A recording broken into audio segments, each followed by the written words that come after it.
Let's try this again, shall we? So, welcome to Warlords of Draenor. Warlords is a fascinating one. I've already discussed a lot of what happened under the hood during the lore run, which was so long ago, Warlords was actually current when we were doing that lore run. We have learned more since then, but what it really boils down to is everything was even worse than we already thought. The most important things you need to understand is, one, they had hired a whole bunch of new people in order to try and onboard as much more as they possibly could in order to keep WoW going. They really wanted to smooth out their management pipeline because up until now, including through Pandaria, a lot of it had been kind of hit and miss and thrown together. This, of course, was done at least in part because B, Titan completely fell apart. And I know you're tired of hearing me talk about Titan, but trust me when I say that it's more relevant to Warlords than it is to any other expansion in WoW. Titan absolutely punched Warlords directly in the gut, and it is the most directly influenced expansion by it by a huge margin. You will see inconsistencies and abandoned plot threads and things that just don't make sense everywhere, because so much of this was cut down, like huge swaths of it was cut out and cut down because of that. But don't worry, it wasn't just Titan or the hiring of the new people, because they also were doing a colossal amount of under-the-hood overhauls and updates. This was the tech debt expansion. An enormous quantity of the quality of life features that we still enjoy to this very day were actually because of a lot of what they did to solve their tech debt back in the day. Even to some things as simple as their file structure was being improved and streamlined to improve the loadout of the game and to make things load smoother. This is also, of course, when they did the character overhaul. And yeah, the collectibles tab, the nature of how they track things account-wise, the fact that quest items no longer take up inventory space, the way that quests share across characters, not just in party, but out of party, and eventually across faction. This was the very beginnings of them starting to allow cross-faction interaction. All kinds of stuff like that all drags its roots back to Warlords. But that means Warlords had to get knocked across the knees by a baseball bat so that the rest of WoW could do what it did. Something I myself have said many times is that Legion was so good because they basically pulled the plug on Warlords. And that is still a true statement. But there's even more credit that Warlords needs, as I've demonstrated and will showcase as we go through. But whether that makes Warlords a better expansion or not is a little bit more debatable. Speaking of, let's go ahead and, for the first time, watch that intro.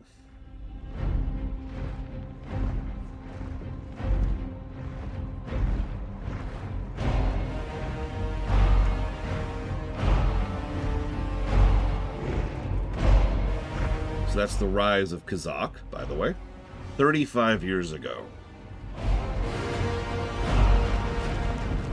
Lots of nostalgia baiting in this, by the way. I'm going to try not to point out everything. There's quite a bit.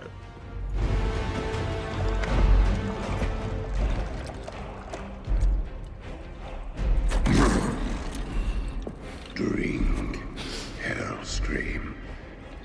Claim your destiny. You will all be conquerors. And what, Gul'dan, must we give in return? Everything.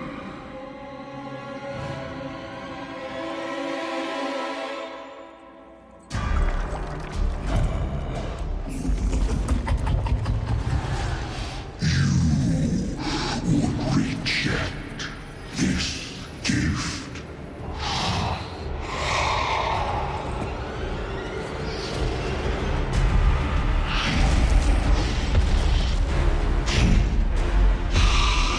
And did you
We will never be slaves!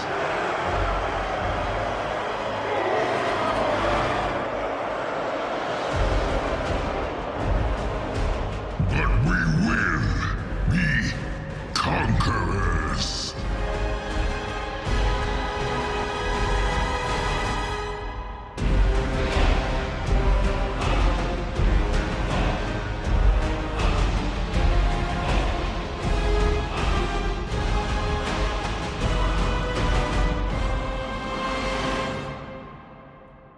So I think it goes without saying, many positives. Oh, he was, Mr. Floyd Pinkerton. I think you've lost your mind, Pillars of Snow. Don't worry, it's okay. I did too. So, the cutscene itself is generally good. The music direction is excellent. The animation deserves a third positive. The storyboarding is fantastic. The voice acting is good. However, it does also deserve a negative. I'm sorry, I will never actually be willing to forgive or forget the one-shot thing. I was thinking about it because we talked coming into this morning, too. Obviously, Warcraft has a problem with the one-shot problem. But you know what? Everything else does, too. How many times have you ever seen something in, like, say, Star Trek or Star Wars, where, you know, it's like, hey, I'm totally going to defeat this thing. And then, later, and then, like, one fighter shows up and hits the one thing and the whole ship explodes. And every time I look at that, I'm just like, ugh. The first thing that happened, it is extremely common. I hate it. The first thing that happened is, it's just Star Wars, but only in the movies. I'm getting on topic. Actually, now that I think about it, Episode 3 didn't have that problem, really. It's almost like they had the money to be able to do the fights longer back then. I'm getting off topic for the third time now. You keep dragging me off topic. It's a negative. It's dumb. It's dumb. It's also literally lore-breaking. It's just there so they can get the fight over with quicker. Once they've decided the fight's over, one side or the other magically destroys the other ship or guy or demon or tank or whatever. It's dumb and it always has been. Moving on. So, you may or may not have noticed I've given a negative to launch. Warlords was a fascinating launch. Also, if I'm remembering correctly, the final launch negative we're going to be giving, holy crap, for World of Warcraft. Because Pandaria is a very beloved expansion, but it wasn't really at the time. Yeah, exactly, Ross, thank you. Evening that which won't sleep. So Pandaria was trickling out players all the way to the end, and the absolutely enormous, over a year, I think it was like 14 months of content drought was awful. Trust me, I was there for it, or at least part of it. And then this game called ARR came out. Anyways, and so we, you know, a lot of people were very, very irritated with WoW. And then Warlords came out. And they were like, dude, let's do it. And we all jumped into Warlords. And the thing is, we were not alone in that. Everyone jumped into Warlords. It was a very huge spike in players. And Warlords was incredibly unready for the spike in player base. What's really funny is they even split Warlords in half, right? Alliance players went over here to the Shadowmoon Valley. I guess I should show it from your perspective. And then Horde players went up here to the Hellfire Peninsula, or no, the Frostfire Ridge. And in both cases, it didn't help. I will never forget walking out of my garrison and then turning around and seeing, oh, I don't know, 100 or so people standing in one place trying to get into their garrison. And remember, this makes sense. There was a lot of under-the-hood changes with Warlords. You remember that? And that means changes. It was also done by a lot of people who were brand new to the system. And most of these people had been working overtime and after hours because of what happened with frickin' Titans. It's everything I was just talking about, right? So this is our final launch negative is for Warlords, because it was pretty rough. And yeah, it was so rough, they actually gave people free sub time to try and make up for it, which they don't do very often. The launch event, oh god, I remember being stuck in the air on a griffin.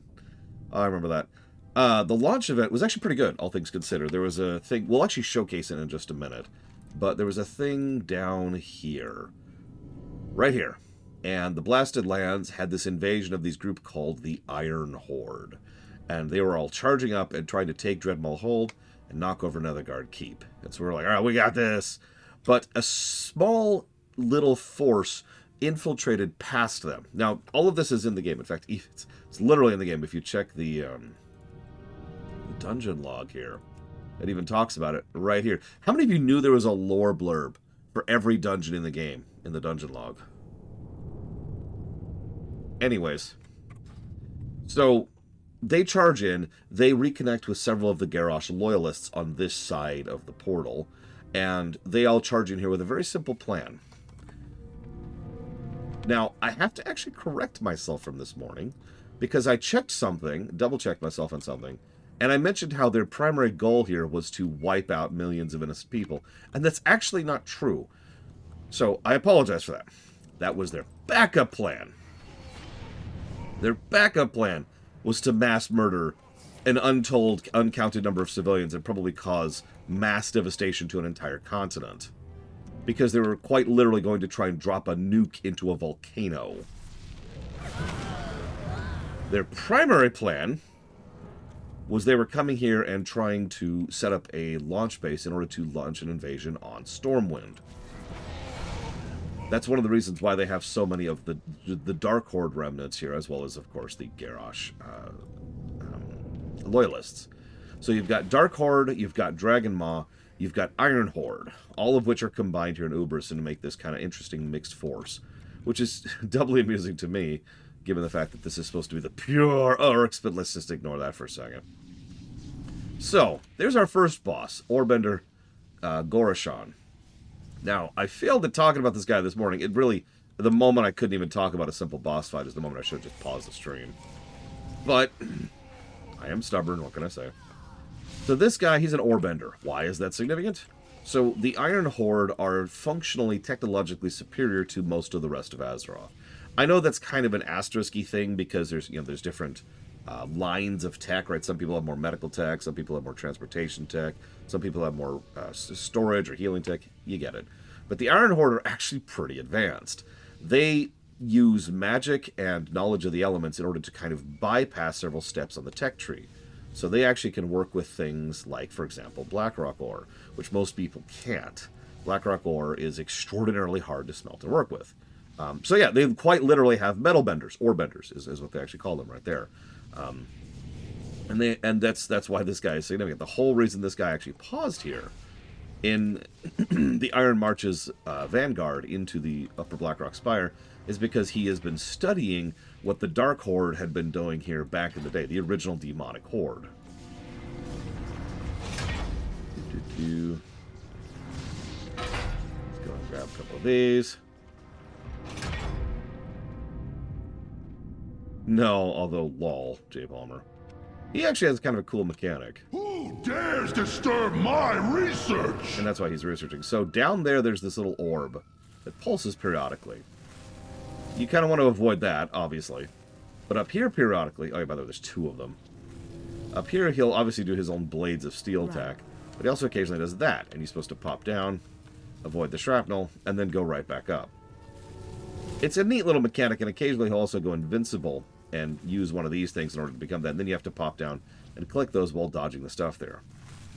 This is actually a pretty fun fight, especially on Heroic, where, again, it's 2 instead of 1. And you also have to knock over more of these things. But the power, it protects me. Damn it. Whatever. Sorry, Linnea, you're going to have to live with that. So, in here we see some more black irons. Whether these are dark iron or iron, who knows. It's okay. Just me, Subacom. I can do that. But these are Draconid monstrosities. Now, these are heavies. These hit like hell in a normal version here. Ah. But that's because this guy's here. He is one of the leftovers of Nefarian's forces. So after we came rampaging through here in Kata, which I remind you was just about a year ago in lore, the Dark Irons had only started to begin to reclaim the Spire, Shadowforge City. So they hadn't fully grabbed everything, and then the Iron Horde showed up, and several people turncoated. This is why several of the Dark Horde are here turncoated, as well as this guy. He's an experimenter. He likes to screw around with dragons and the like. And there's this guy over here, Leroy, I think is his name. Does this guy's name ring a bell? I don't recognize this guy. Anyways, whatever. Boop. Please, repurpose me. Wow. Poor Leroy. Oh well. Time to move on. I'm pretty sure I can't do his event because I already have him as a Garrison follower.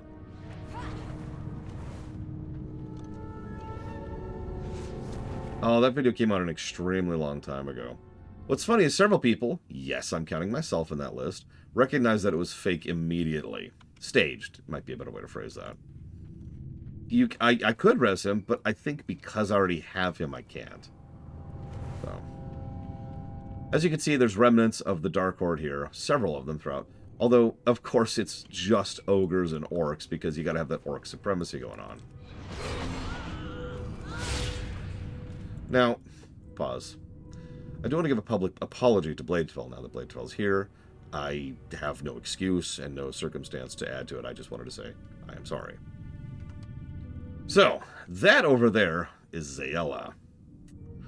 Yes, that Zayella. She somehow survived the events of Siege of Orgrimmar, and when Garrosh came through with his news and his word, she was like, "Yes, sign me up. I'm ready." Please remember, it's been an extremely small amount of time since the end of Pandaria. I don't actually remember the exact time, and if I felt like pulling up the book, you know, the one we're all pretending doesn't exist, I could actually figure out exactly how long it's been, but I don't care, and neither do you. So, the vague timeline I tend to use is that it's been about a month. So, it's been about a month since the events of Pandaria. Commander Thorbeck, it seems your troops have allowed a group of pitiful heroes to sneak past them.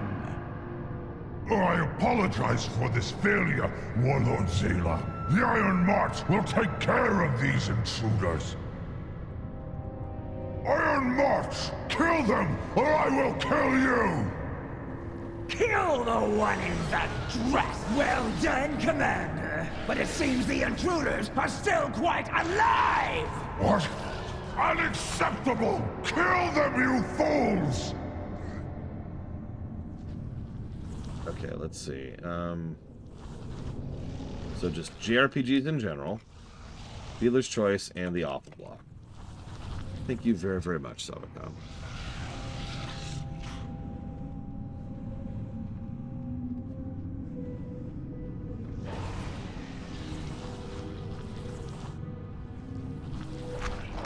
I do always appreciate you. Thank you.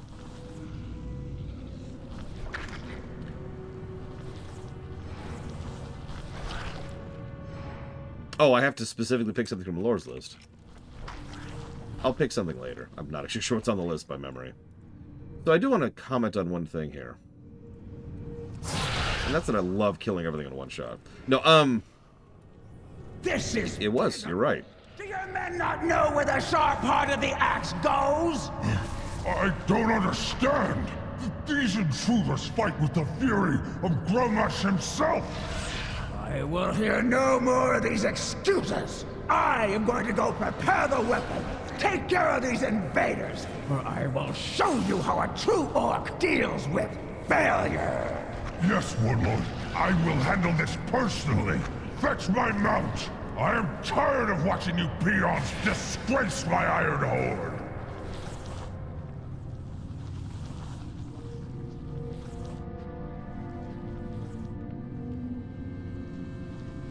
Now, let us finish this, my warlord. I have failed you. I guess we finished it. Oh, jeez, did it really land over there? That's funny. So, this is a good time to bring up something. Disco was just mocking, which is Disco's want. That's okay. Disco can mock as much as he wants to. But there is a valid problem here. Due to everything I've already talked about, let's just call it the Warlords problem. Or we could call it the Titan problem. A lot of the writing on Warlords was written for a version of the game that does not exist. And so there's this horrifying, terrifying, like, legitimately evil Iron Horde. And then there's Team Rocket.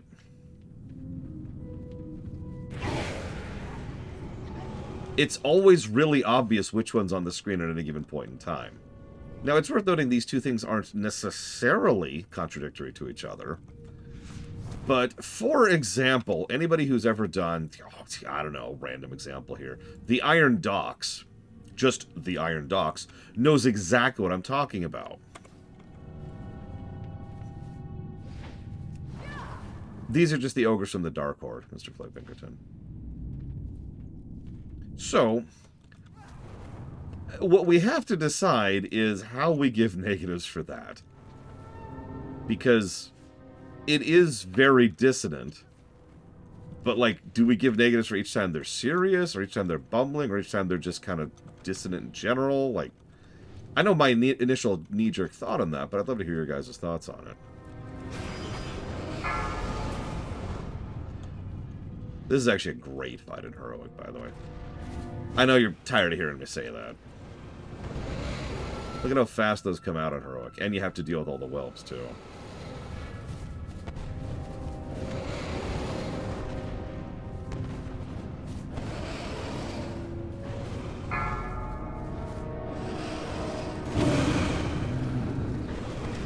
I mean, that does sound like a good idea, as Miristar. That is the definition of a negative, is something that makes the story worse.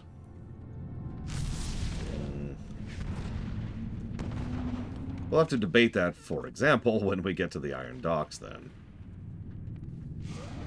Down you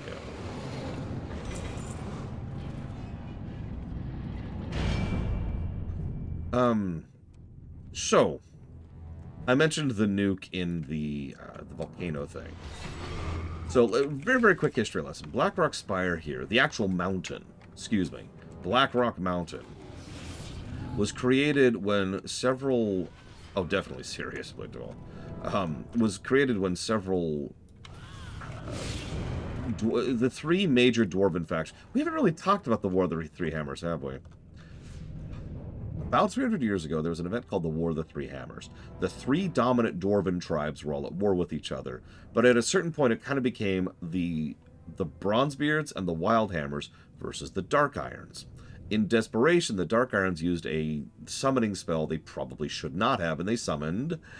No, not a demon.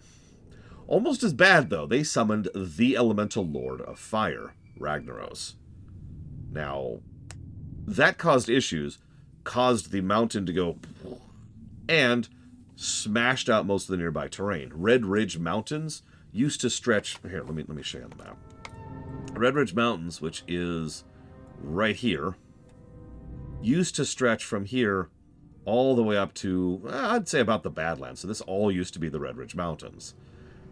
But if you pay attention, these three zones, well, this is the Badlands, this is the Searing Gorge, and this is the Burning Steppes, all because there's this giant mountain and a bunch of lava around it, which smashed up right there.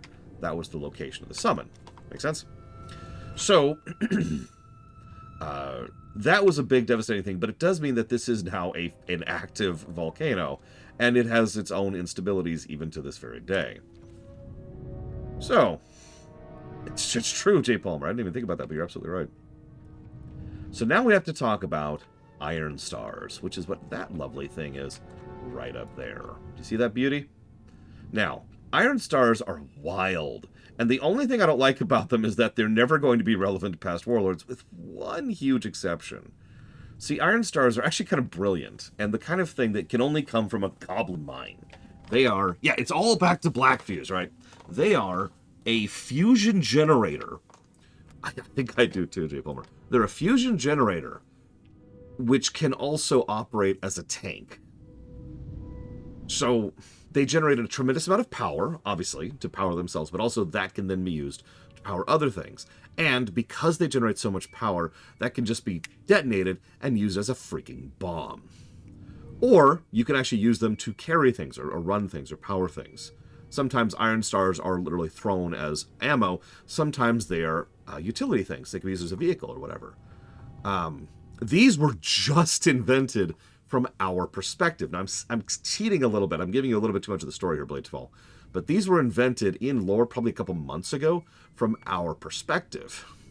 Siegecrafter Blackfuse in Siege of Orgrimmar, who was working on behalf of Garrosh, invented these. Now, here's the catch. The Iron Horde is from somewhere else, and more importantly, somewhen else. This is the key critical component, because that crap we were dealing with in the Siege of Orgrimmar, those are the prototypes. The Iron Horde has had years to perfect these things, and we'll talk about more of why that's significant later. So these are much better versions of the Iron Stars. So you can see they've got a colossal Iron Star there, like that's the size of a building. And they are prepping it so that in case anything happens to them, they can drop this in the volcano and, poof, erupt the volcano again, which is going to cause a lot of issues if it goes off. This is what we're here for. Now, this is understated, but it really needs to be emphasized. I know I said this morning, but from the VOD Watcher's perspective, this is the first time I've said this. To get a front row seat for Stormwind's destruction? Yeah, they're trying to do mass devastation. This is truly a weapon of mass destruction scenario here. There's no ifs, ands, or buts about this. Look, check it out. That's actually the center area of Blackrock, right there. I just like that they actually bothered to render it there. This is actually an extremely good fight. I am going to give this a positive, because if we were doing this legit, it would deserve it. This is a great fight. There's so many moving pieces on this one. I know I say that a lot, but I love fights with lots of moving pieces. So check this out. So first of all, she just has a big hit. Okay.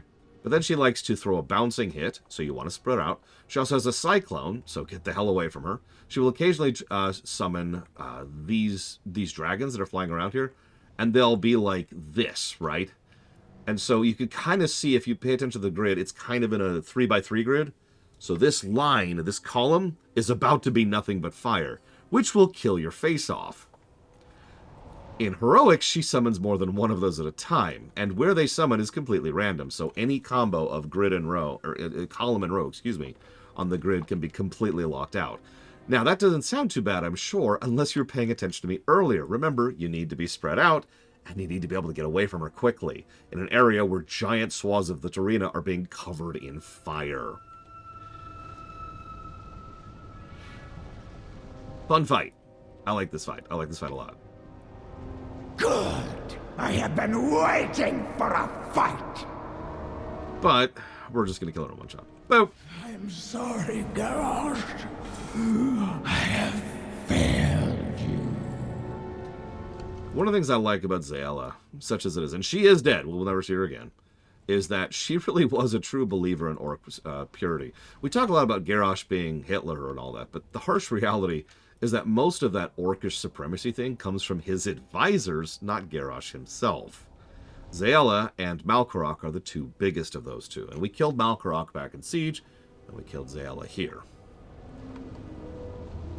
And yeah, she's probably going to get the Maw. Frankly, she probably deserves it, although I would never cast anyone to the Maw. I don't even care what they've done. I don't care. Nobody goes to the Maw. That's horrific. Exactly, Blitzval. You remembered. You remembered. Garrosh just kind of goes with things. So, this was Ubris. This is what started it. This was part of the pre-launch invasion. Story significance.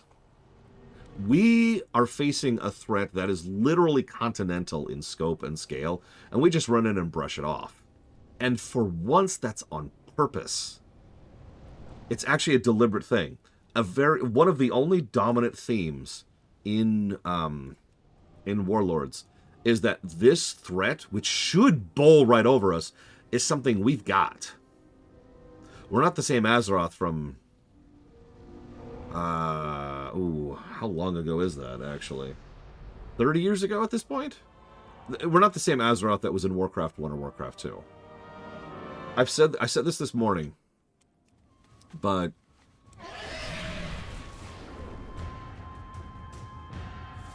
the demonic horde was a hell of a force. It was a terrifying force that nobody was ready for. And it only lost because it fought itself. Right? We all know this. The only reason the demonic horde lost was because they started fighting each other, because of Gul'dan's betrayal. It's the only reason. The Iron Horde is stronger, more unified, has less internecine warfare, and is more technologically advanced than the Demonic Horde, top to bottom. The Iron Horde would crush the Demonic Horde. And their initial 2 advances to Ubris and to the Blasted Lands, we push back in literal hours in lore. As everyone in chat has said, we're ready this time. We're tempered, we're in position, we're good. And this is important. Not to just stroke our egos, although that's always kind of nice to acknowledge that the players are actually powerful. Remember, I like that when FF14 does that too. But it's actually a very specific stepping stone because the next expansion is called Legion for a reason.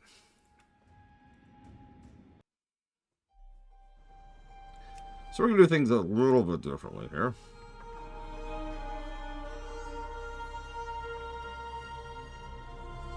They did have Fel-infused soldiers and superior casters, I agree with you. But personally, I would still give that to the Iron Horde. I thought about this a lot. Okay, am I? No, looks like I am not.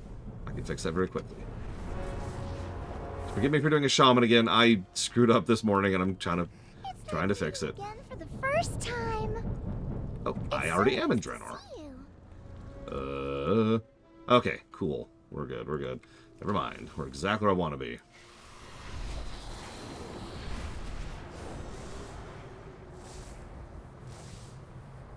Yeah, this is exactly why Raytheon was wrong. It's actually extremely important character beat for most of WoW. Once again, you'll notice that dominant theme is showing up, right? Do you want one supremely powerful central pillar or a whole bunch of smaller pillars? Right? Bingo, is Mirstar. So, Azeroth has been... we are a nice big spread. Shouldn't this be...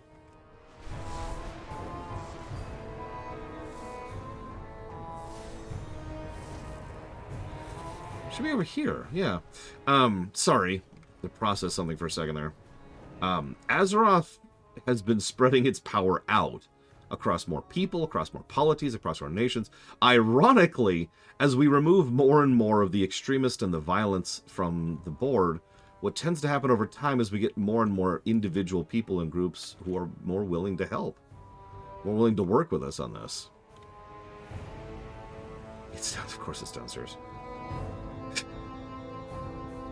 And as we, I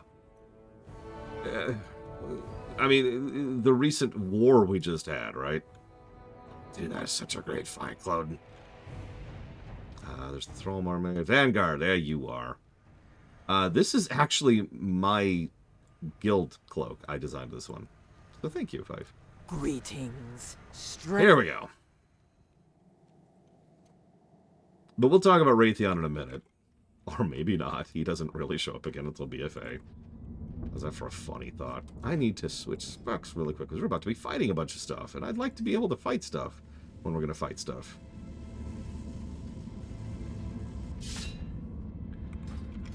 Okay. Oh, I don't have... I can fix that. So we're doing it live. We're doing it live. Neither does Jaina, Blairteval. Of all the people who do not show up in Legion, Raytheon and Jaina are 2 of them. And yes, I know how crazy that sounds. And yes, trust me, it bugs me just as much, if not more. Yeah, Jaina has what I can only refer to as a cameo at the beginning of Legion. And then she just pieces out the entire expansion.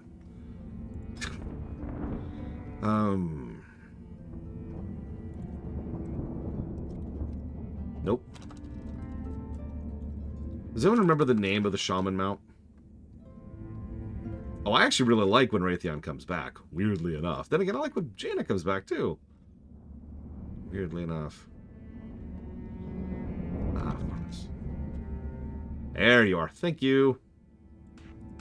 Nope, that was it. I love this mount. It's more or less exactly what it was, actually, Blade Deval. Like, you know how, I love this mount. Elise kinda isn't in ARR. Imagine that, but it's Endwalker, and that's more or less the exact reality of it. So this, I mentioned this briefly earlier. This is the Shaman mount, the one you get from Legion for finishing the Order Hall and then doing the mount quest chain. I've decided to start, rather than just using randoms on most of these classes going forward, I'm going to start using the class mounts, just to be able to show them off properly. This one changes its element based on your spec, by the way. Wind is for melee. Anyways, so, as I mentioned, they pushed into the Blasted Lands. I agree, Maverick. Now, they knocked over Netherguard Keep. I've been chewing on this for a little bit, and this irritates me so much, I think I'm actually going to give it a negative.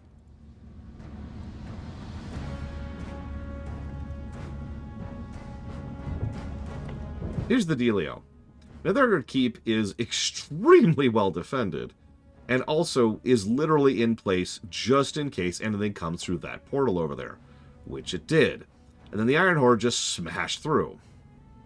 Now, if they did this properly, it would have worked better. The problem is they knocked over Netherguard as a way to try and establish the Iron Horde. In other words, they wharfed Netherguard Keep to establish the Iron Horde. Nuh-uh.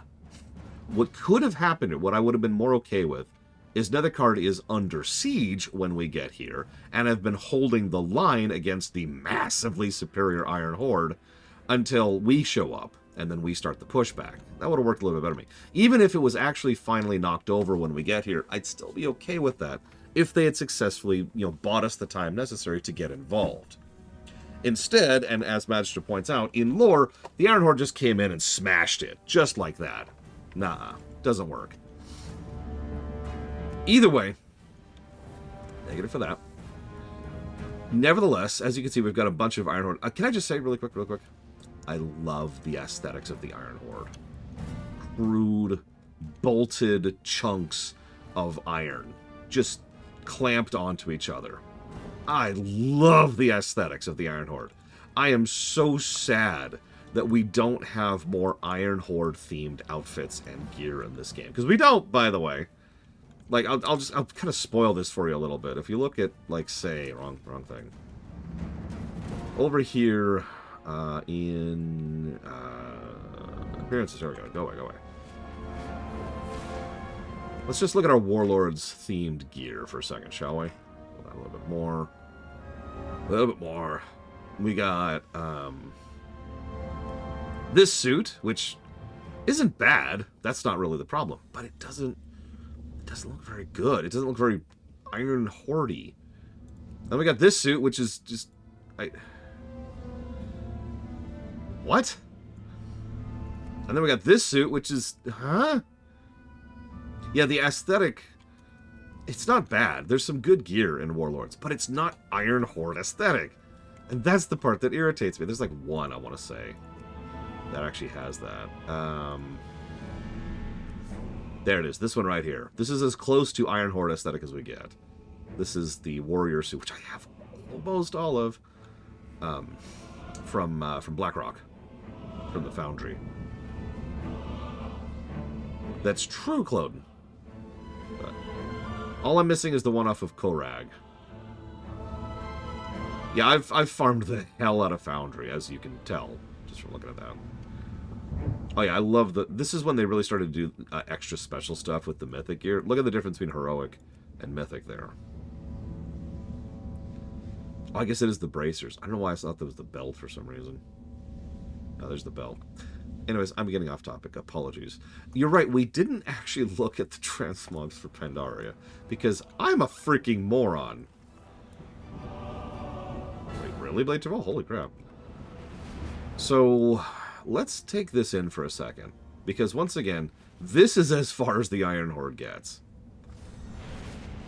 There's a tiny little tidbit, I don't even remember where it's mentioned, it might even not even be in the game, but there's this tiny little tidbit that Netherguard, because they're literally a magical watchtower for anything from the portal, who is not an Alliance or Horde-aligned force, but instead reports to the Kirin Tor, got a hold of Khadgar in minutes of the Iron Horde coming through. That's one of the reasons we were able to go deal with Ubris so quickly. Before they were able to do anything, we were already on our way to Blackrock, while the armies of everyone else came here. So in lore, we pretty much come straight from Blackrock Spire down to here. And what we find here, and I know I've already shown you this, but it's so cool, is all of these champions holding the line against the Iron Horde. Literally bottlenecking them right at the Dark Portal. As wave after wave after wave of Iron Grunts come through. And they're literally shooting artillery shots through it. It's great. I love the detailing here. This is some great NPC set dressing. So much thought and effort was put into these guys. By the way, if you pay attention, a couple of specific characters are here, including, there's Olin Umberhide. You probably don't remember him, but you hopefully will in the future. And I don't remember where she is, but the Night Elf is here too, somewhere. There she is. Kiana Moonshadow. They're obvious because they don't have guilds. You'll also notice that these are all very mixed races. There's no Horde, and there's no Alliance. There is Azeroth. This is a huge thematic theme for both Warlords and Legion, which, I hate to say this yet again, is another reason why BFA pisses me off so much. Yeah, no, exactly, Cloden. Exactly. We responded so swiftly, and that's the point, isn't it? The Demonic Horde was powerful. It was a wrecking ball. I don't want to dismiss that.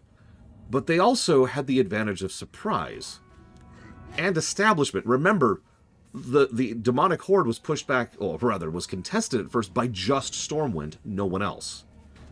They didn't reach out, and most of the other people weren't willing to help them until it was too late, and then they evacuated, right?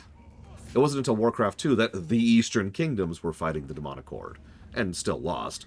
But think about if the Demonic Horde had never been able to get a beachhead, right? This is a hell of a bottleneck.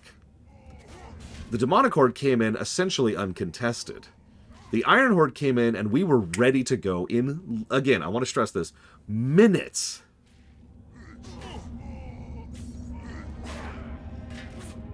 So they don't have that advantage the Demonic Horde had.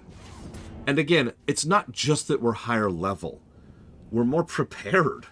We've been through some stuff. We are quite literally more experienced. We are quite literally more capable of dealing with this crap.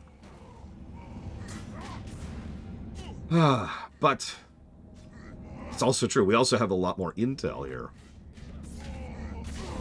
Do we see them make this level peace? Nope. We will never see them make peace until, ironically, BFA. But before we charge through here and start giving lots and lots and lots of positives.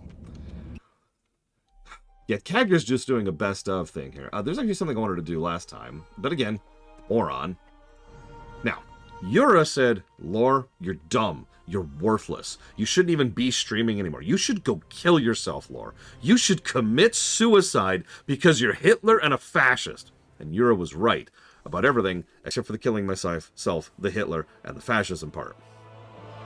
So we're going to do this a little bit differently with some cool music. We're going to do it on a human this time.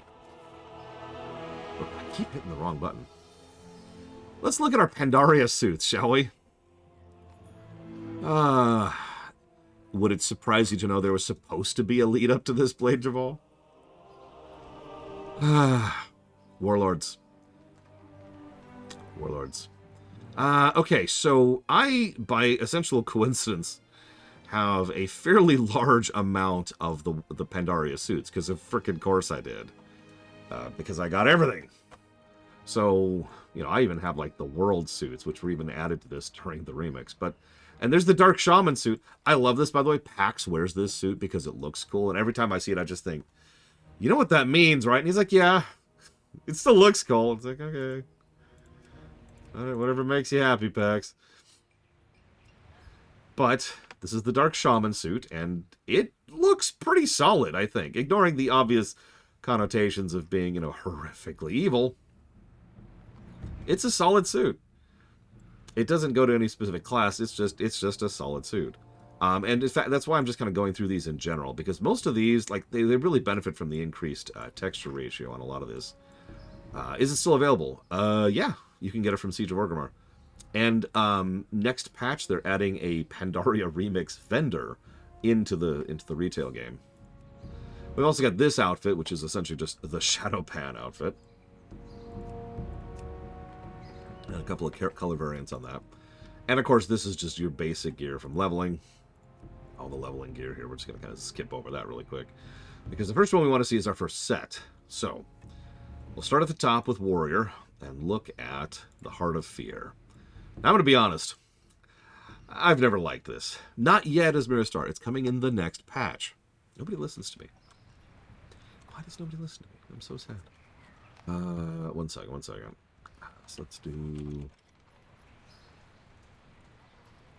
Yeah, okay, first of all, the helmet's pretty dorky. Even on a human. I know humans look better, Yura. But it's also just... It's the helmet. I'll be honest. The helmet's the problem. Look at that helmet. Look at it. Look at the helmet. Behold its glory. But to demonstrate my point here a little bit, if I was to just pull in every other piece of this suit, it's not so bad, is it? Shoulders are a little too big. That's a common problem when you're playing a human male. I don't mind the rings, too. They're very, I don't know, Chinesey. Chinesium. Either way, we have to consider it with the helmet, so it's there. Roan. This suit, I'm not a huge fan of. This suit is just, it's just uggo. It's literally, I've got Mogu on my shoulders and a Mogu on my head. I'm not a big fan of the Mogu suit here. This is just whatever. Ironically, however, I like the colors of LFR best. I think that's a solid color scheme. That kind of bronze with the dark gray and then like the pearl white. That's solid. If only it was on a suit that didn't look like that. And then Siege. Okay, so this doesn't look quite as good on this character. It looks better on my Undead. I actually rather enjoy this suit.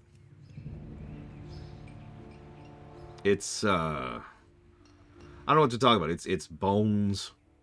And I like the helmet, and I like the angles of it. And of course, slightly different coloration. Not much to it. Like I said, they didn't actually do... I wish the lights would go away. They don't really do anything different with Mythic versions until we get to Warlords. Yeah, sure, hang on. Let's get rid of the shoulders here. Oh, hang on, let me reset that. So this is it without the shoulders. That looks kind of strange, actually. I've got these giant tusks coming out of my neck and out of my crotch. Anyways, it's fine. Not much to say there, but honestly, I'm not tempted to give the Warrior any positives. So let's move down to Paladin. Okay, so real talk, I actually like Paladin a lot. This is the White Tiger set. And of course, the White Tiger, the Loa of Strength, is this sucker. It even has really cool recolors. I love this white and black with the amber. Look at that. Look at that. That is solid right there. You can't even quite tell, but even the helmet has that wonderful sloping back thing, which I actually really like. And very good contrast. Even the LFR version. It's not quite as good because the purple's a weird touch, but I do like that red and gold.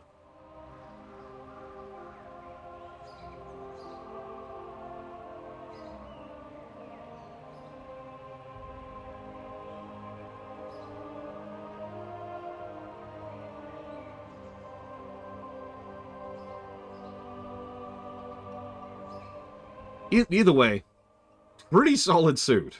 Legitimately, I like the Paladin suit. You may or may not notice I have freaking all of it. Of course I do. Yeah, again, we're on a human male, so the shoulders are just bigger. Literally, most of the male models. It's not a joke. It's actually worse on Night Owls. Most of the male models, the shoulders get elongated in terms of size. But people kept complaining, and by people I mean Yura, that I was using a female model, so we're going to use a male model for a bit. Throne. So, here's the deal with this suit. I actually extremely like this suit, except for the helmet, which is so dorky. Look at this stupid helmet. It's got like this weird ball thing in the back there, and just, oh my god, it just looks dumb. Oh my god. Ugh. I actually have used several pieces of this suit in transmog outfits for quite a long time. And as you can see, if you just remove the helmet, it suddenly looks massively better. Check that out. I also happen to love the lightning thing. I think that's at least part of it. This is heroic, of course. Normal is the yellow golden version, and then LFR is the green one, which is kind of weird looking.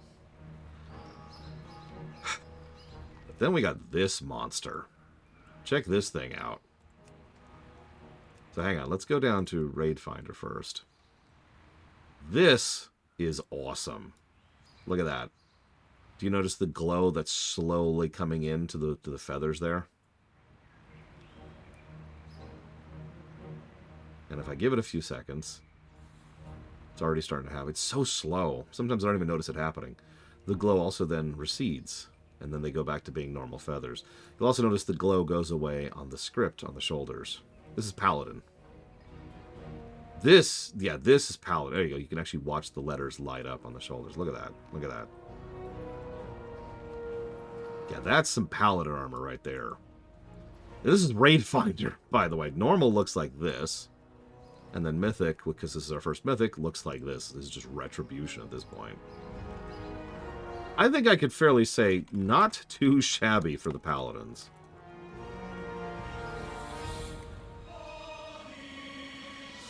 And someone asked about normal gear, so here's normal gear. Again, I just showed all this. I literally just showed all this. See?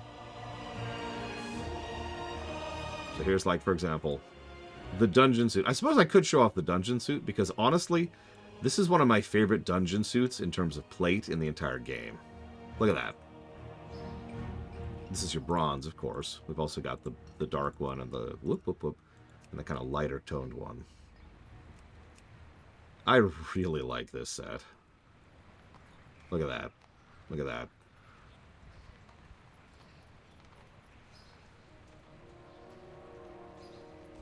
And then there's this nonsense, which looks ugly. This nonsense, which looks ugly. And then this nonsense, which looks ugly. Moving on.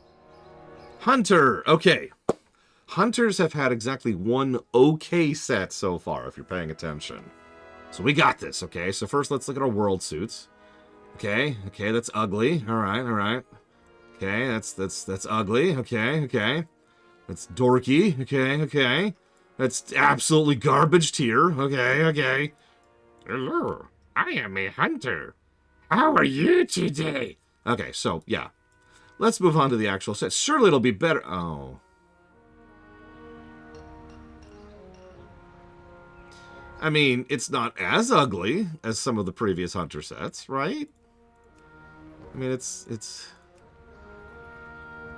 kind of boring, honestly. I'm just cramming a Yongle skull onto my shoulder and calling it a day. All right, next. Throne. What is going on with this? So first we kill a Yongle, and then we wear it. And then we kill a Sarok, and then we wear it. No, seriously, look at the helmet. Are hunters furries? Is that okay? We can admit it. There's no judgment here. All right, surely the last one is... What the hell is this? Why is this the hunter set? I don't even know what I'm looking at. Beep, boop. This is a hunter set. From the Siege of Orgrimmar. I have no idea what this is. I don't even begin to know what this is. It's just a thing. Yeah, we're a Geist, but less gross. Yeah, so no joy from the hunters as usual. Next. Rogue. Okay, so we haven't shown off leather yet. That's going to be down here, I think. Oh, I actually did show off leather because I showed off for Monk. Behold, the worst helmet in the entire game. Some people like to have their face defended. Other people like to have giant weights ripping down from the side of their heads so that they have a headache all the time. Seriously, those things are almost bigger than the helmet itself. What is with these things? All right, moving on. Hunter. Or Rogue, excuse me. So, Rogue.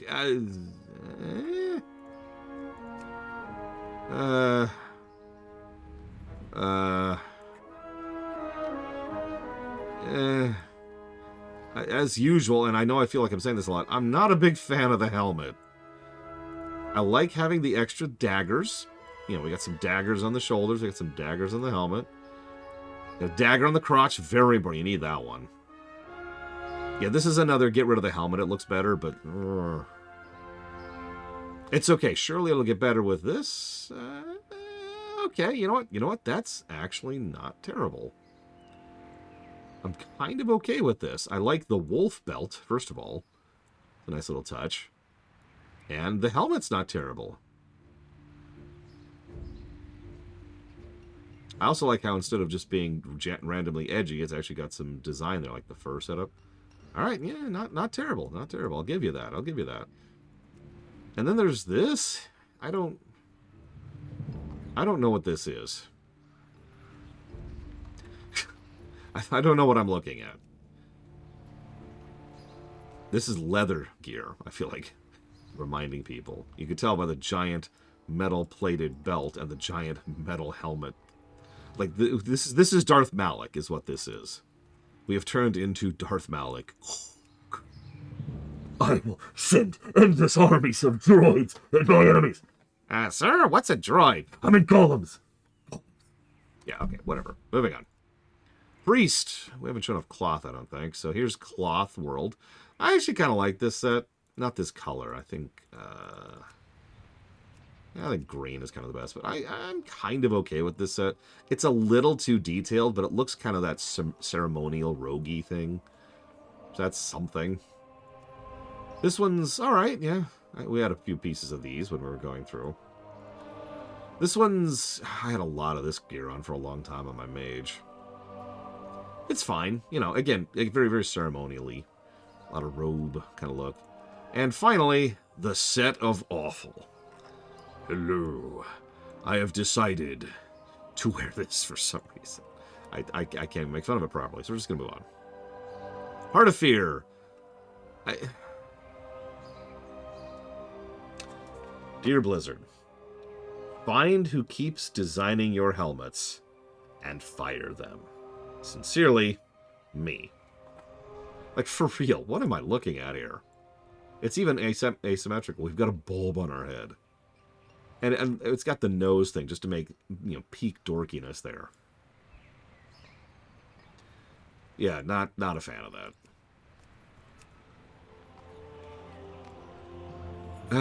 Okay, next. Okay, so, now we've got actual candles on our giant shoulders and bells. And we've got a bell over our head. That's got to be extremely uncomfortable. It's ceremonial. We've got the ceremonial thing going on. Moving on. Okay, Blizzard, work with me. There's just this... Okay, whatever. So we've got this winged thing going on here.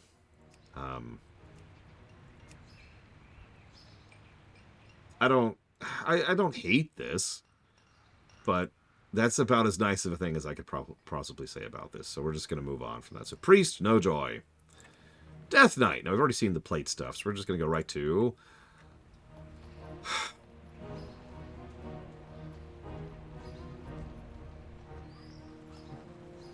So, we got some skulls. We got some skulls. Skulls are burning, of course. You gotta have burnings. It's very important. It's very evil. Very evil. Because we all know Death Knights are evil. That's, you know, that's how they are. We've got even the Black Rose. Do you see that there? Which is wilting its black petals. That color scheme's pretty solid. I actually do like that color scheme. But I would never wear this. Okay, so then we get this. This looks like a hunter set. I'm just going to say it. And I hate this set. It's just... I don't know what else to say about it. This is Death Knight. I don't know whose body parts we're wearing here. Or why. Yeah, you know what? That's exactly what this is. This is a Plague Marine from Warhammer 40k. No, there it is. There you go, see? Look at it. Yep, moving on. This one, I didn't like this one the first time I saw it, but it kind of grew on me. I think part of what makes it work is actually the helmet, of all things. It's just very Terminator, you know? And I could picture Terminator for something like a Death Knight, right?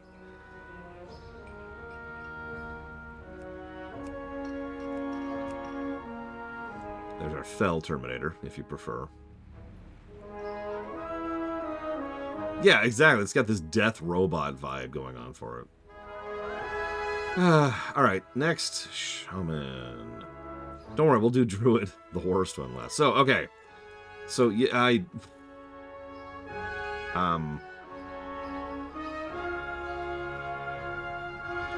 it's very shaman-y.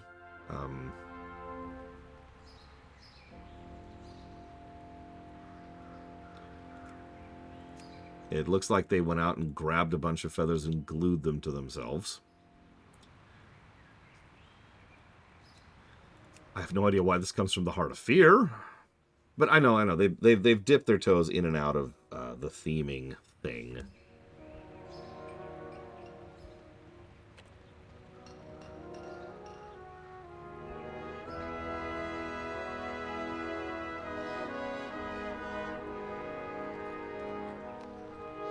Yeah, moving on. Okay. Confession time. I like this outfit, with one huge exception. Oh, maybe not. Maybe not. Maybe there's no exception. Maybe I'm thinking of the wrong outfit. I'm thinking of the wrong outfit. Okay, so, nope, I like this outfit. Just straight up, I like this outfit. I was thinking of the wrong one. I think my favorite color would be normal there, but either way, it's very Zandalari. In fact, you know what? Hang on. I have a Zandalari. Give me a second. Where is he?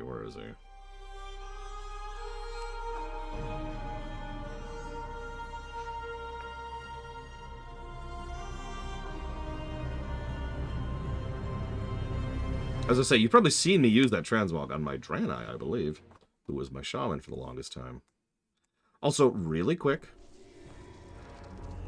Just really quick. Raid my Mog. This is my Zandalari Paladin. I am actually quite proud of this one.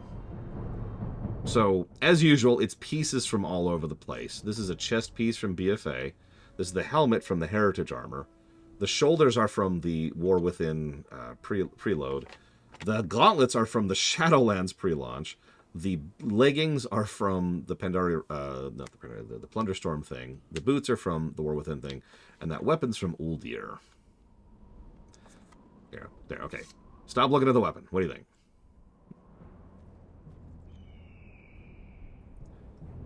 Why does everyone dislike the mace? What's wrong with the mace? It's gotta be a giant-ass mace. It's a paladin.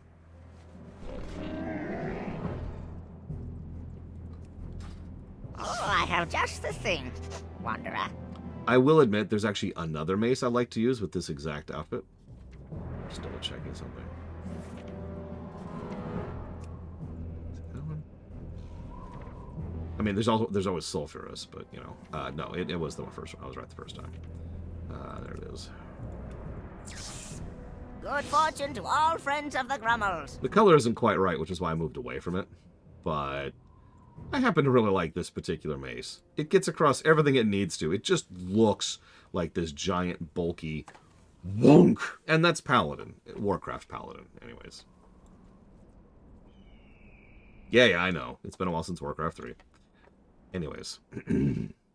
What we're really here to show off, though, is that suit. So let's go all the way back down here. By the way, Judgment looks fantastic on a Zandalari.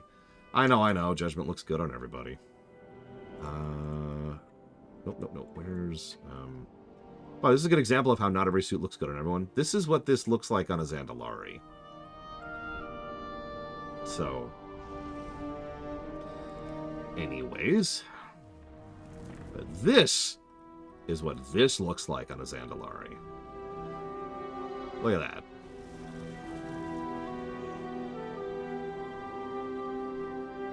That just screams Troll Shaman to me.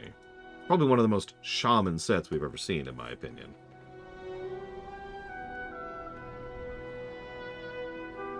And of course, then we gotta ruin it. I don't know what they were thinking with this.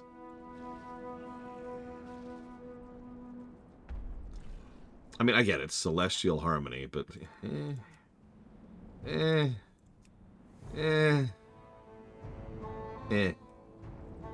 No, you're correct. Trolls are very naturally shamany. Yeah, it doesn't work at all. Let's get back on Zine June here for a second. So no joy with the shamans. Not really.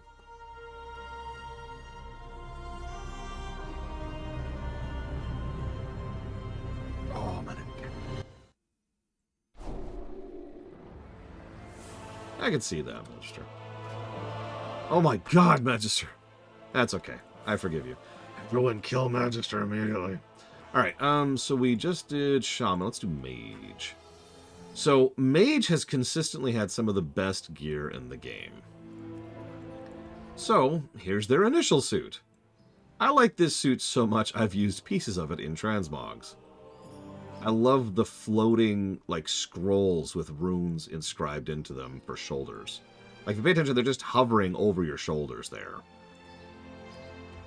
If you don't like that color scheme, there's this one, or my actual personal favorite, which is LFR. My Warlock uses these, because it just suits Warlocks so much, doesn't it? Either way, yeah. Then we have this suit, which, once again, I actually really like. This is it's called the Hydra suit, but this is your dragon suit, right? Let's call this what it is. Scales and claws and fangs. That's what this thing is. Although, as usual, for some weird reason, I always like the LFR colors better in Pandaria. It's really strange. Yeah, no, I very unironically enjoy this suit. It's okay, they're going to screw it up with Siege.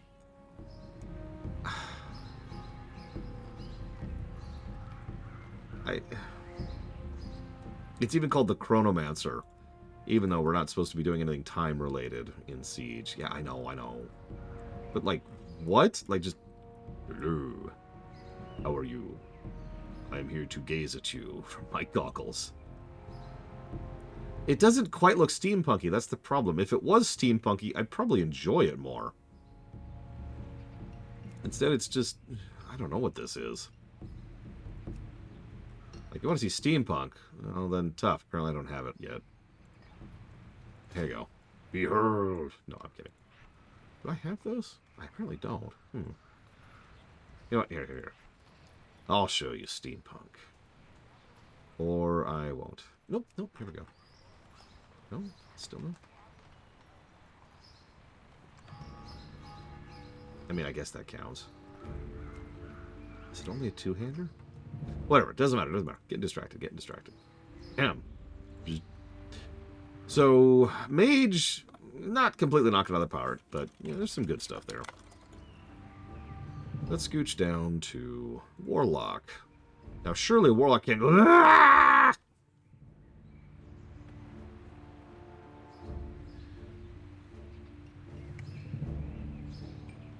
So this is Warlock. Yeah, you're just straight up, you're a Shaw. That's all there is to it. I will freely admit I've used these gauntlets, and none of the rest of them.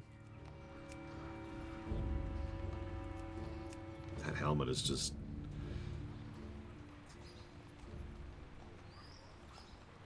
It's very Shaw. I think we'll go with that. It's okay, because surely the next one... What am I even looking at? I can't even decide. Like, I get it. This is supposed to be a demon suit, a Chinese demon suit. But, like, you know? I think my favorite thing is you can see my face underneath the extended jaw that goes down. In fact, my beard is sticking out just a little bit into the mouth of the thing there. No. Various levels of no. LFR is always the best color for some strange reason. Okay, it's okay. Siege will... Huh? I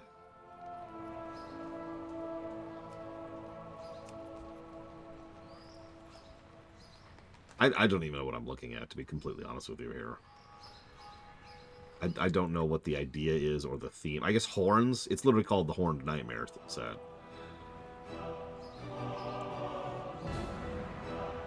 Sure. Moving on. Monk. Okay. Monk came out this one, right? They've got to come up with some good outfits for Monk. So surely it won't look like random, like, beads strung around that look really dorky for some strange reason. By the way, I should mention, this suit doesn't even look good on a Pandaren. In my opinion. It's just... I don't even know how to put it into words. It's just weird looking. It feels misshapen, like some of it's too large. Like that bead in the center should actually probably be a little bit smaller or larger. And then the shoulders, same difference, right? Instead, they're just kind of in-betweeny, and it just doesn't look like it works. And then there's too much design on several of the rest of the bits of it. Like, they were trying to be that aesthetic look, like I've actually got on the right there. And instead, just kind of... I will give you the helmet, though. If we just pull the helmet over, it's not terrible. I'll give you that. This one I do like. I will also admit I mostly like this one for the helmet, which I suppose is appropriate. Or Jade. Got the ropes all over the place, binding the seals together on him. Yeah, this is your Sub-Zero set. And, yeah, okay, sure. Sub-Zero's cool. I'll give you that. They really did like their glows in Pandaria, didn't they? Yeah, it looks like tattoos, which, yeah, okay. I'm kind of with that. Kind of with that. So now we just need Siege. Okay, real talk. This was actually my healer set for a while on my Druid, I think, actually. This specific suit right here, the normal coloration. You'll notice I have the whole suit.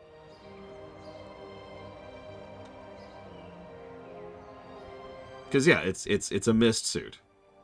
Vestments of the 7 Sacred Seals. Yeah, no, that tracks. It does have a high-res bandana, so if you just want bandana there. And the 7 Seals. You gotta have the 7 Seals. Very important.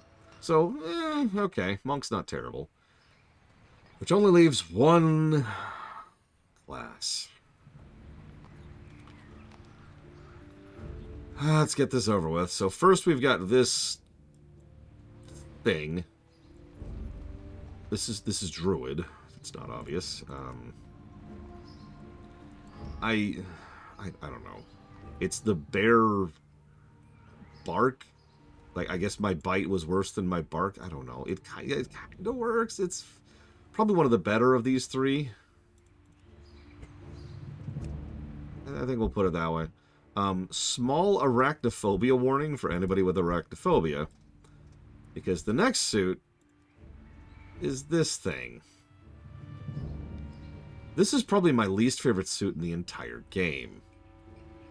This is ridiculous. Yeah, you're a tree. You're a tree, except you got this face thing over here, which is dangling a thread to try and capture some frickin' butterflies.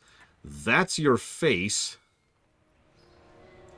And there's a spider living in your right shoulder. Also just a skull there randomly for some reason. And some spider eggs.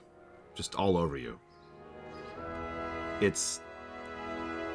Yeah, I don't give negatives for these kind of things by design. But if I could, I would give it to this. Moving on.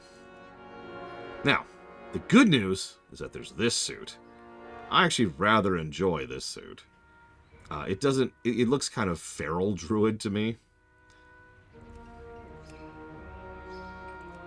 In fact, I've used pieces of this before. I think it's specifically I think it is actually the mythic version, yeah. It is from Heart of Fear, and it's the druid set, Braywin. It even looks good from the back, which is kind of important. I'll admit it doesn't super scream druid for me, but I've been tempted to use pieces of this for my actual Amazonian druid set. Because, yeah, no, I like this. Got that whole... I don't know. It actually kind of looks shamanistic, if I'm being honest. But that doesn't bother me all that much. Now, if the orange bits actually had some motion to them, it would be really cool. But I'm not sure if they actually had the tech for that yet. I don't know. Either way, Druid is a hard nope. And I believe it's everything. But we're going to do something slightly different, okay? Even though this is kind of spoilery, we keep forgetting... I'll take ownership of this, keep forgetting to do these things. So we're just going to do Warlords right now. So right back up to Warrior. Let's just look at Warlords. It's okay. There's only like 2 sets in Warlords to look at. No, really. Like, we've got, there's your like normal-ish gear, which is just, I don't even know what the hell that is. Okay, yep, there's your beetle suit. This is when they started adding the physics-y stuff to like the belt there, as you can see. So there's only really 2 sets in Warlords to speak of. One of them is this thing. I actually already showed this off. Let's go ahead and look at this. So like I said, this is when they started really making Mythic look different. For what it's worth, I rather unironically enjoy Warrior Foundry. I forget what tier this is. I've lost count of the number at this point. But I actually rather enjoy this suit. The leather, the bolted plate. Like I said, it's pretty much the only Iron Horde themed suit. And of course we got the Fell version there. But I'll be honest, the one I really like is the one I almost have the entire suit of, which is this one. And occasionally the iron stars on the shoulders just fire up. And yes, the Mythic that Warlords invented is the Mythic we have to this day. I'm not a huge fan of the giant belt, if I'm being honest, but I like the rest of it. One second.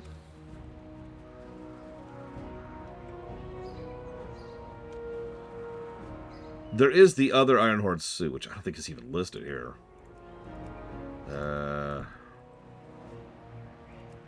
Beautiful. No. Actually, I do have it, but I don't think it's here. Oh, no, that would be cool. Shape armor. Yeah, Warlords had some other suits to collect, which I don't think are even referenced here. Well, we'll see some of that as we go. But for the moment, we're going to stick with the sets because simplicity. I don't think so. Hang on. Just to show it off, because I'm pretty sure I do have it.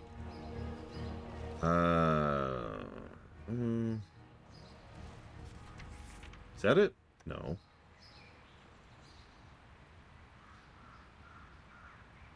I don't see it. Oh, it's because I'm looking at... Well, let's try this. There it is.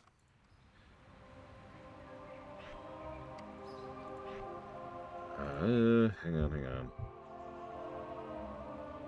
Now, I actually like all of this suit except for the stupid helmet. I know that I feel like I say that a lot.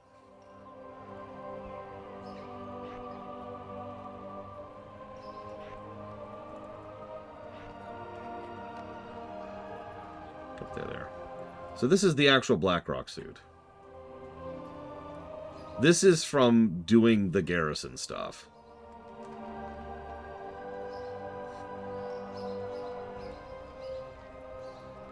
Put simply. And you'd better believe I have that mace. Of course I frickin' do. I dual-wielded this for a while. Let's fix that helmet, shall we? Let's just get something that's like threadbare so we can just get rid of it. Yeah, there, boom. Okay, maybe glasses aren't the best idea. This is also when you got the Stormwind suit. You've already seen me wear that, so I'm not going to show that off here.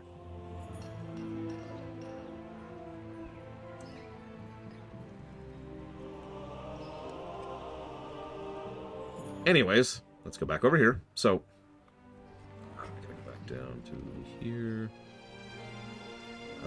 Here we go. So, yeah, so there's Foundry. I do, as I mentioned, really like this. Legitimately. This one... sorry, this one I want to like. So I actually think it looks a little bit better in like normal version and heroic version.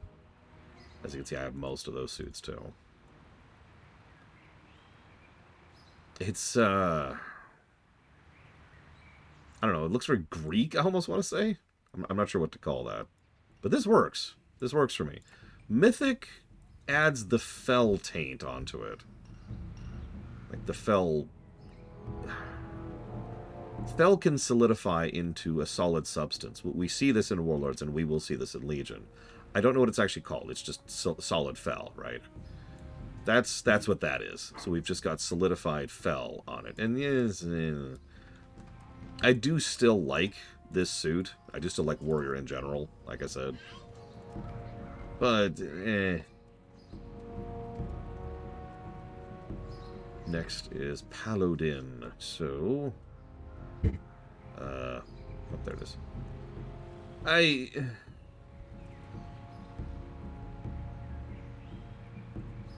So there's our shoulder graphic.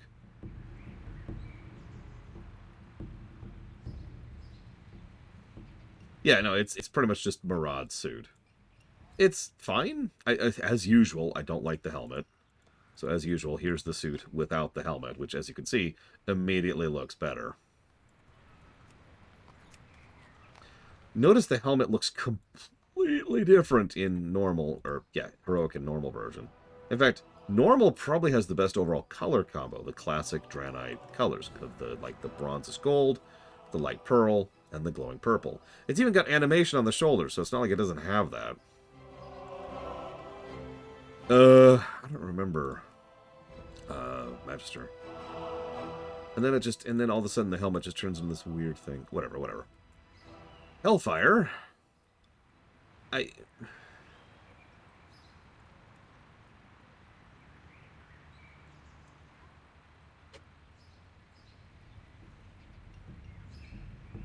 don't know what I'm looking at.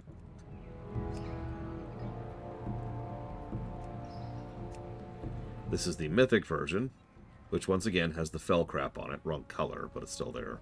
Yeah, I don't know what this is supposed to be. Yeah, Mythic somehow actually makes it worse. That's really impressive, honestly. Like, this I could, specifically normal, I think I could live with. I happen to be one of those weirdos who likes the Boba Fett helmet. Go ahead, make fun. I deserve it. Vile is cool. But, it doesn't work as well, you know? It's like they tried... It really... It's Chaos Space Marine. It's just Chaos Space Marine. They wanted to organic it up. Whatever. Okay. This is it. Hunters. Hunters have this one chance to finally improve their appearances. But first I have to go see what my nieces are doing.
BFA didn't really have sets. That's part of the reason why.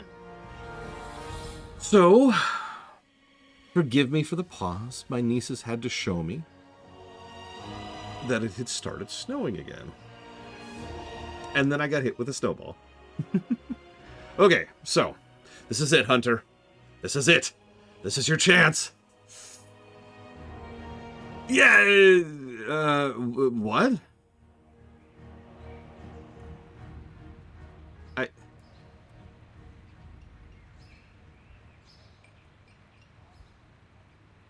I don't even know what we're wearing at this point.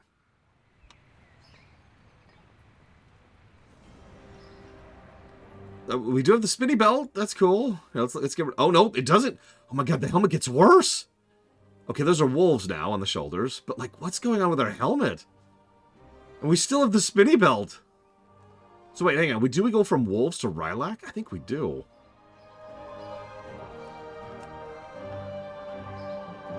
Yeah, this is Hunter. It's okay, it's okay. Surely it'll get better.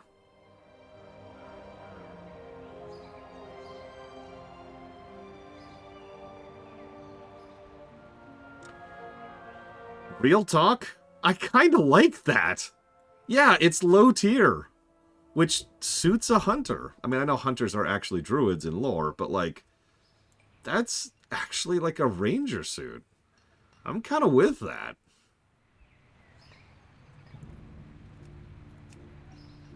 Alright, let's see how they screw it up with Mythic. Yep, no, I guessed that. Yep, just gotta smear the fell crap all over it. Why? Whatever. Here, you know what? Hang on.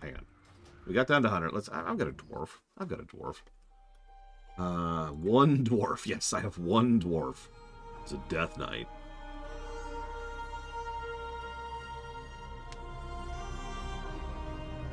Yep, I'm a ranger or a fell ranger, which actually sounds kind of cool. So never mind. God, so many people are out here. All right, hang on. Hunter. Nighthold. Siege. There it is. Yeah, check it out. That is just straight up a mountaineer. In fact, actually, let's just kind of do this here. Yeah, let's find a gun. Shut up, Shahao. What's a good gun? Help me out here. Like, my default thought is the freaking, the double-barrel shotgun from Garrisons.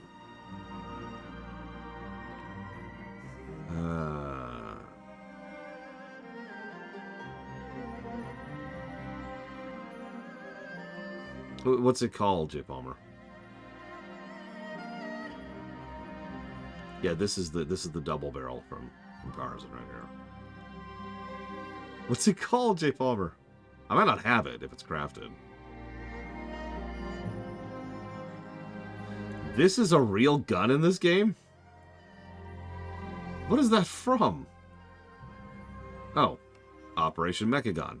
I have no further questions.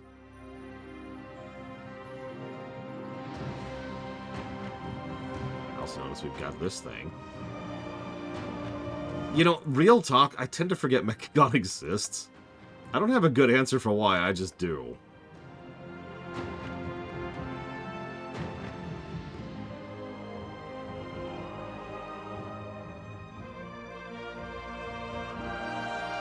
There we got the Shaw gun. Gotta have that.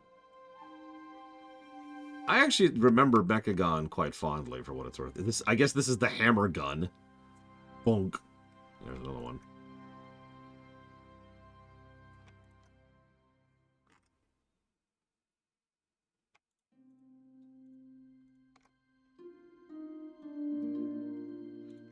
There's the... Oh, I remember the grub gun. It's right here, in fact. There it is.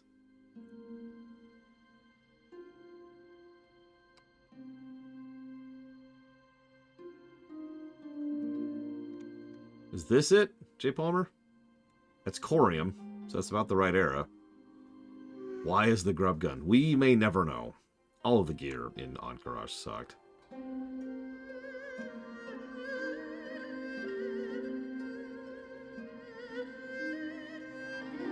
This thing? Oh my god. That does not look like a Mountaineer gun to me. You're lying to me. Just that we're going with this thing. Actually, real talk, I love all the new steampunk gear. Including this. Just saying. Anyway, sorry.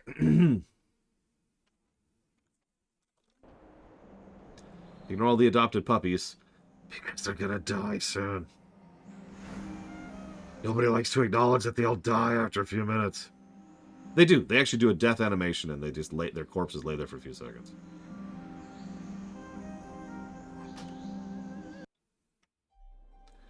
Well, I'm afraid I'm gonna have to kill you then. Not J-Paul, Magister.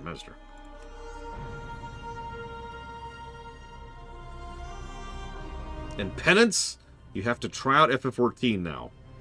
Now, I know what you're thinking, but it's free! Oh no, but it's going to cost you time.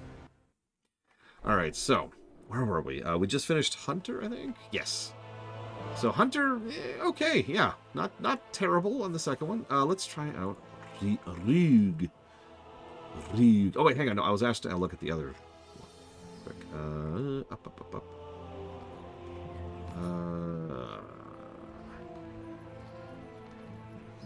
Right here, I believe. Nope, that's not it. There it is. This one.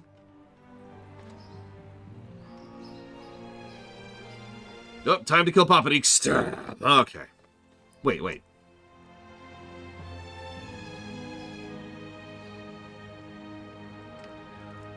Okay, Rogue, for real. What?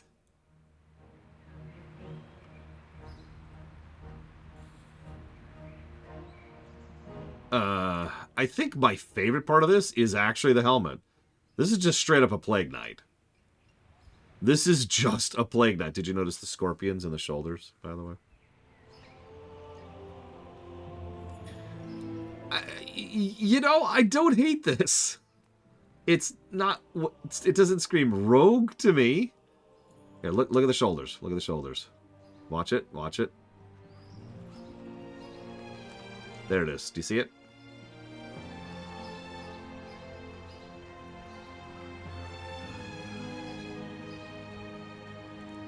Of course, normal is complete... Why do they keep doing this? Mythic is a completely different set. Look at that. Here's normal. Still plaguey. Still poisony. But then, like, it's just... Why the difference? Alright, whatever. Not too bad. Whoops. So then we have... straight up assassin, I guess. Good lord. I like the actually poisoned daggers on the belt there. Not terrible. I also like how the helmet is damaged. Oh, that's an even better color combo. Look at that. Look at that. So Mythic usually ruins these.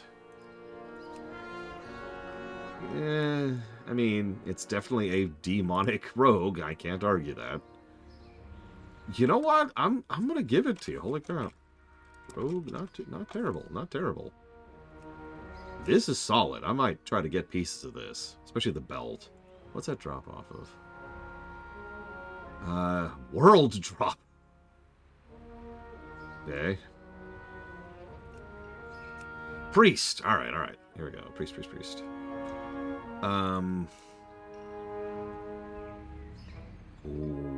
Okay, so we've got a lot of the dead going on here. We've got spirits of the dead trying to escape our shoulders and a veil of the dead. Yep, that's terrifying, I think is the word I'd use. Yep. Mythic is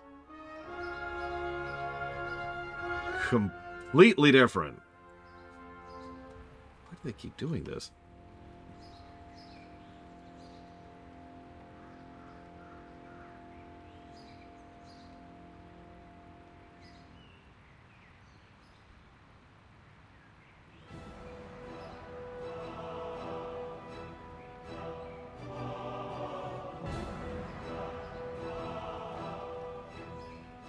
Yeah, the shoulders don't really fit the rest of the set. They're actually fine. I'm kind of with the shoulders, but...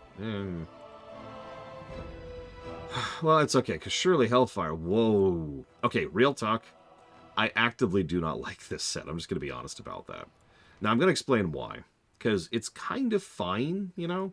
It's got the little bell thing going on, which I kind of like. And it's got the shoulder things, which actually have, like visuals there.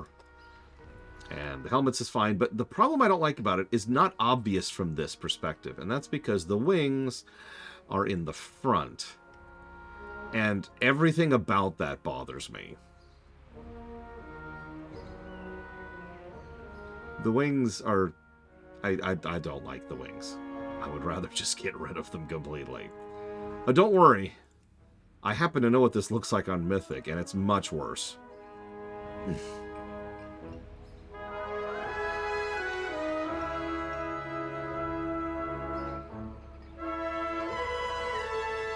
That's a trend, isn't it? Just... Yeah. Yeah, I don't know what else to add to that.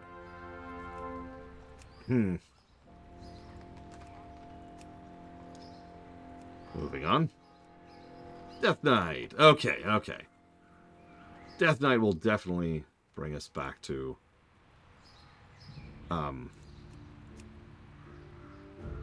What is with these mythic suits that look nothing like normal? I mean, I actually know the answer, by the way. It's because these were designed for another raid, which never happened! So there was some repurposing going on. This is Warlords. That's how this works, right? So this is... I don't like this. It's not terrible, but it's just... The Mythic one, I really don't like. Try to be shocked. I'm not a big fan of looking like that. This is just... What is going on with that back? Imagine sitting down with this. Because this is the view you see when you're wandering around as this class. I'm also fond of that belt, which is somehow even more spiky and forward-leaning than Warrior, which is really saying something. So that's what it does. The spikes go forward. I was just waiting for it to happen. And grabs the orbs, and it goes yum, yum, yum, yum, then it goes back like that. Cool animation, but nah, I'm good, thanks. Alright, so, and here's... Death Knight? I have this weird feeling they like skulls on Death Knight gear. It's just a vibe I'm getting. And yeah, that helmet is technically a helmet. I think we could qualify that as a plate helmet. No, I'm not a fan. But that's okay, because then we have this, which is a Death Knight set. I'm not sure what I like best, the fact that it's just straight up you're wearing demons, or the fact that your helmet turns into a crown. Yeah, this is a Warlock set, I'm sorry. Let's see, Shaman. I mean, this is Draenor. We've got to have some good Shaman stuff, right? We've got to.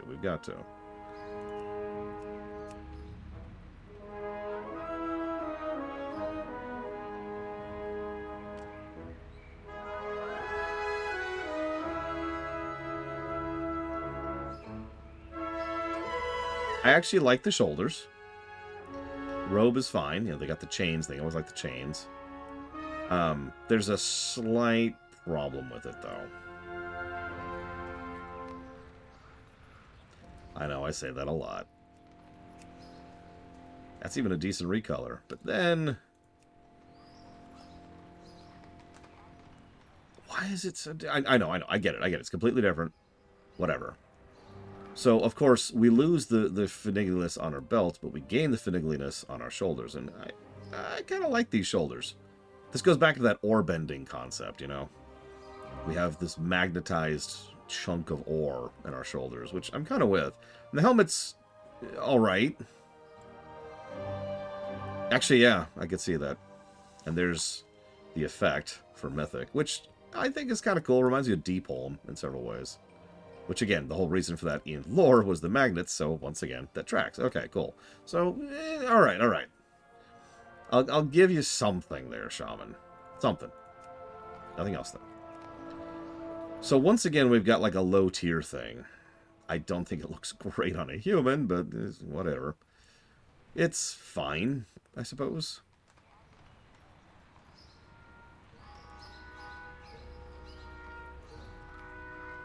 I don't have that add-on anymore, do I?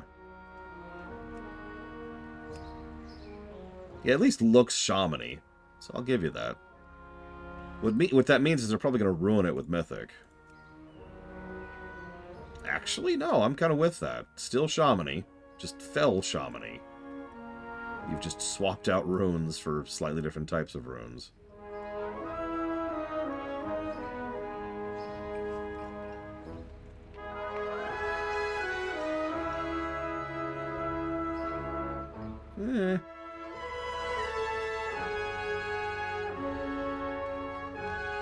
Is there no effect? I guess there isn't. Alright, whatever. Before we move past Shaman, I want to check something really quick. I thought... M. Huh. Looks like I don't have it anymore. What was that, J. Palmer?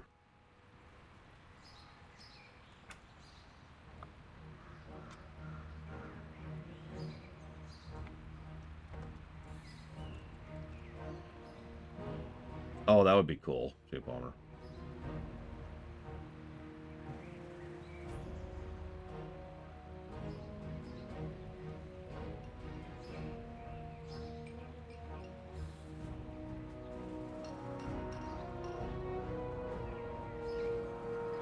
No, that's not what I want. Yeah, probably, J. Palmer. Whatever. Moving on. So that was Shaman. Let's look at Mage. Okay, Mage is usually good stuff, right? So Mage is going to be... It's going to be a thing. We're going to be fine. Everything's going to be fine.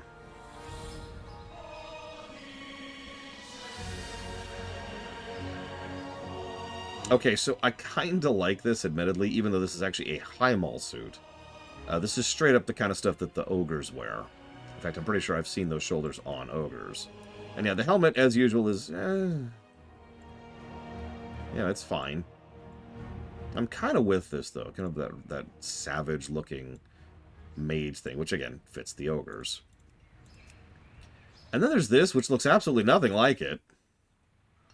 But it's got that arcane fire frost vibe going on. Also, there's the other crystal in the back. So you got the arcane crystal in the back, frost crystal, and then the fire crystal. They're also replicated up here on the belt. What's with the legs on the chains? Listen. It's fine, I guess. So then we got this. This is probably one of the most basic suits we've seen in a while. There's a lot of weirdly normal-esque suits, which I'm kind of with from Hellfire, so... Alright, I guess. And this looks kind of arcane-y, and again, I'm kind of with it. Okay. And then we have to ruin it, as we always do, by just smearing fell crap all over it. I'm pretty sure that's just a thing. It's a rule. It's like, okay, we need to discourage players from doing Mythic. How do we do this? I've got it. We'll put fell crap on everything and just ruin every single one of the Mythic suits. That's okay. Warlock will assuredly be better. Let's check out Warlock. Okay, so this is, I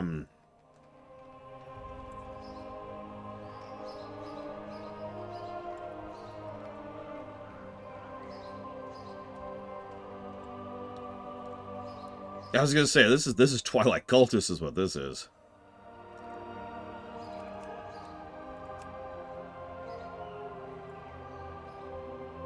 It's, fine, I guess. Got a skull belt, which, yeah, can go on a lot of other suits, if you're into that. But Mythic, as usual, is completely different. This is the Gul'dan set. I know a lot of people like this set pretty much just because of the helmet and the shoulders.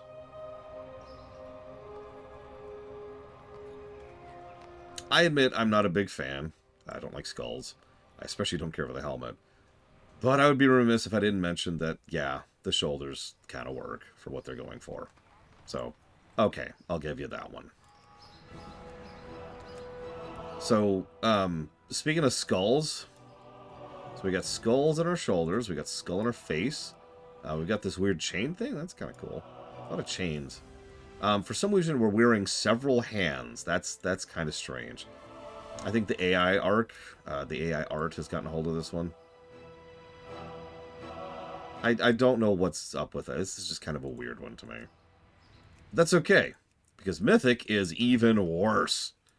Behold, I once... Like, look at the difference in the expression. I have no expression. Yeah. Just, what? And of course, now the skulls are covered in fell crap. There's always fell crap. Yeah. Away. He-Man. No, I just... Moving on. Monk. All right, what do we got for Monk? There we go. Okay, so normal... Normal is... Well, I have no idea what I'm looking at here, honestly. As usual, I think the helmet completely ruins it, because the helmet looks like that. But I'm actually kind of with this. It's got some, like that... The monk weapon had this look, too. There's one of the transmogs from the monk weapon. Where it was just a giant chunk of carved rock. You remember that one?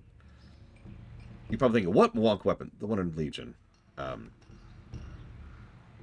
And I'm kind of with the stone aesthetic, other than the helmet. But then we go to Mythic, which, as usual, is just completely different for no perceived reason. And I don't know what they're thinking at this point. I'm especially fond of how the helmet is just like the Shredder. We've just become Shredder. With slightly less spikes.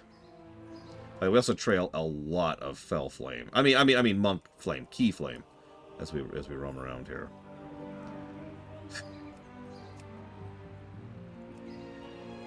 Once again, low-key, normal-looking on Hellfire, which, for some reason, actually, I'm kind of with that. You notice they fixed the problem I had with the beads on the shoulders from the previous set. That just looks kind of monkey to me. And it's a really good source of a higher res bandana, so not too shabby there. I'm not a big fan of those colors, but, you know, whatever. So let's see. Let's see what they do with Mythic. Yep. That tracks. So they got rid of the beads and just replaced it with fell orbs. And they poured fell crap all over it.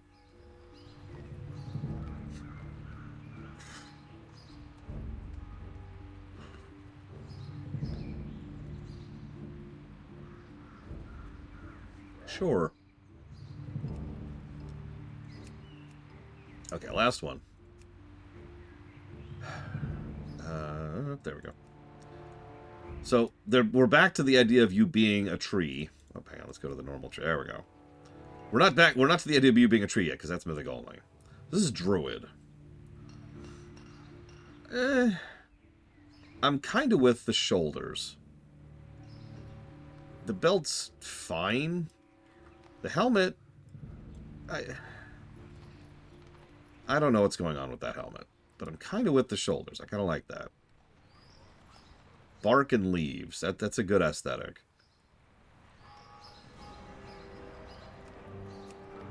Slightly more purpley, bark and leaves.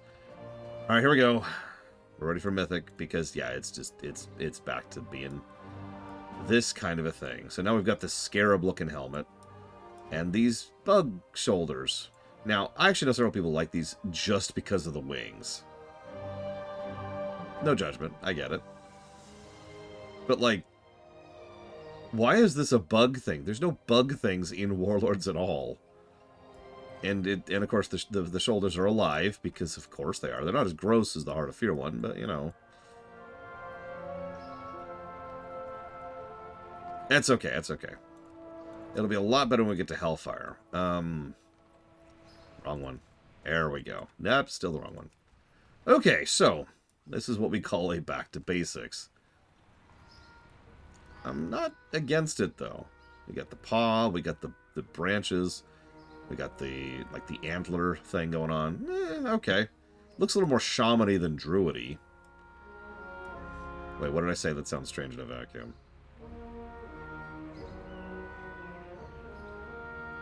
I mean, people have been asking for spider form for a while, and we're never going to get it. It'll be better when we get to Hellfire. Look. But yeah, Mythic, as usual, has to ruin it. Actually, I kind of think this one works more than most of the Mythics. Fell crap on bark kind of is an aesthetic that works, I think. It is the same fell crap, and it is on the bark and the claws there. But, yeah, you know, okay. Not terrible. I really wish... Does anyone know if there's an add-on where I can change my species on this screen? Being able to change your class on this screen is something that's so recent, it's just a few months old. But I used to have an add-on that would allow me to change my appearance, my species as well. And I can't remember what that add-on is anymore. It's been a while. I haven't used it in a long time. That's since Pandaria, I think. I know Narcissus exists, but I don't know if that allowed you to swap appearances like that.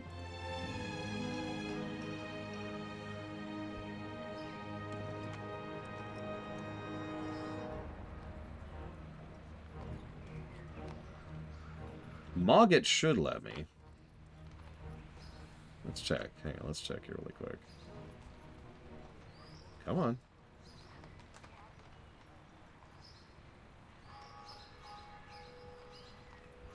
Maybe not. Hang on. Yeah, hang on. Let's try Mogget really quick. That might work.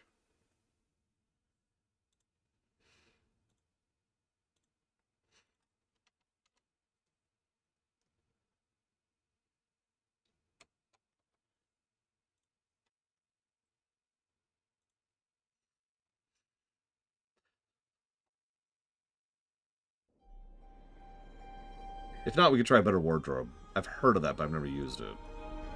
I've used Mogget before, and I'm pretty sure it used to work. We'll find out. In mere seconds. Look, Uthor.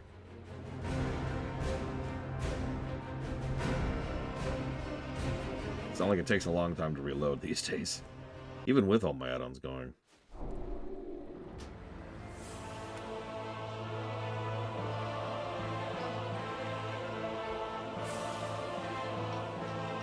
Okay.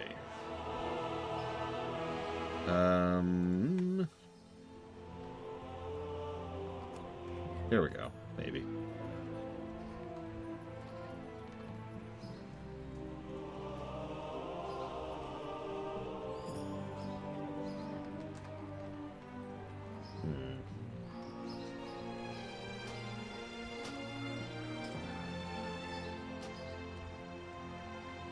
Well, the one I actually have, which is this one, Wardrobe Helper, just lets me keep track of everything I have. That's just a collector's add-on. It doesn't really do anything. Mogget is supposed to help me to build the set to begin with.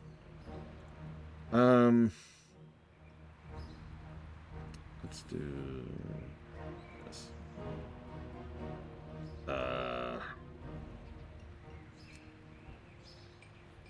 Okay, this is not going to help. How about...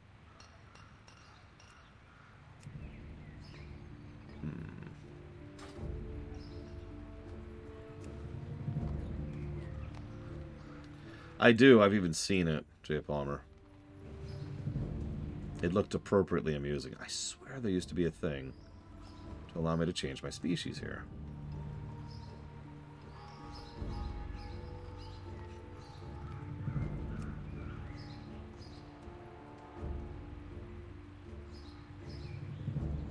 I know it had an option to change race. I just don't know how. Yeah, maybe they got rid of it?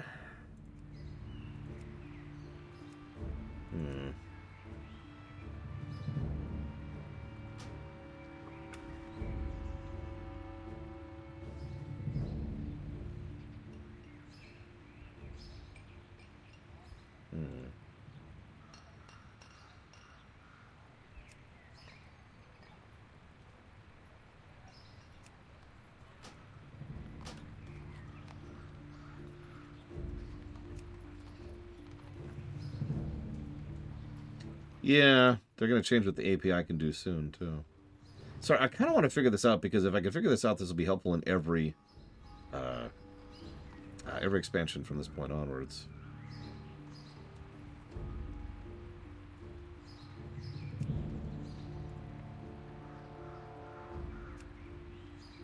Yeah. Well, hang on. Let's try. Let's try a better wardrobe.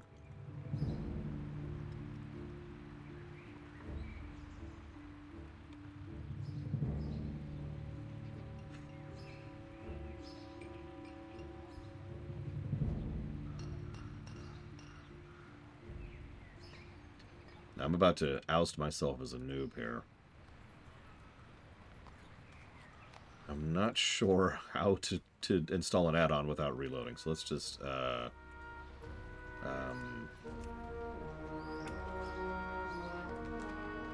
do this, I suppose.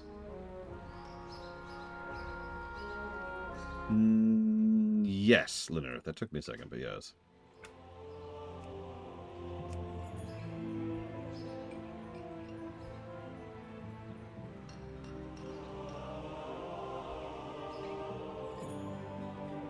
Okay, seems to be working. Good, good. Oh, okay. Let's see here. Let's go back over to sets. Go down to Druid.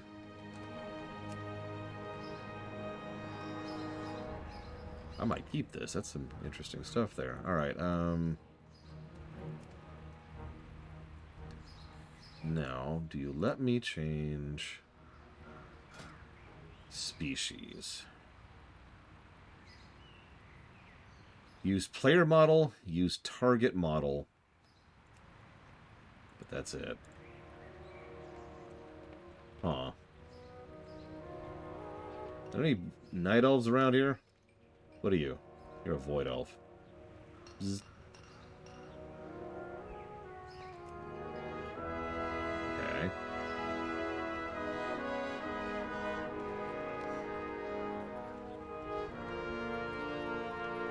The irony is I usually like to hang out up here because there's less people.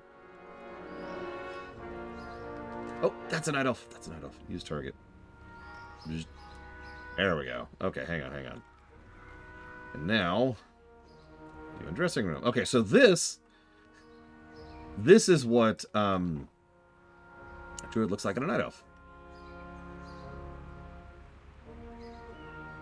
Ta-da!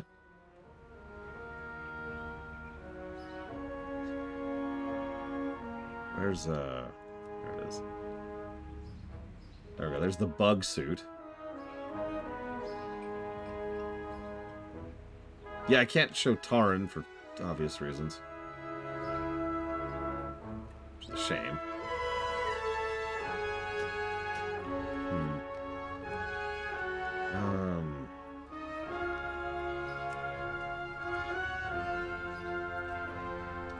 Just proving that this suit looks good on everybody. Look at that. Look at that. Helmet's a little too big, but I kind of don't care. Still looks badass.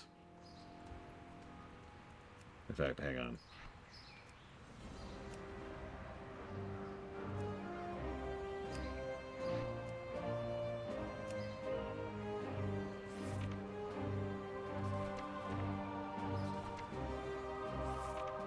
Right here? I passed it. Oh, there it is. That is awesome looking, I'm just saying. Anyways. Actually, yeah, I could see that, Jake Palmer. That's true, Lanirith. You can literally hide everything nowadays. I can just be like, boop. And she could just be like, hi, I'm a complete badass. Oh my god, what do we do?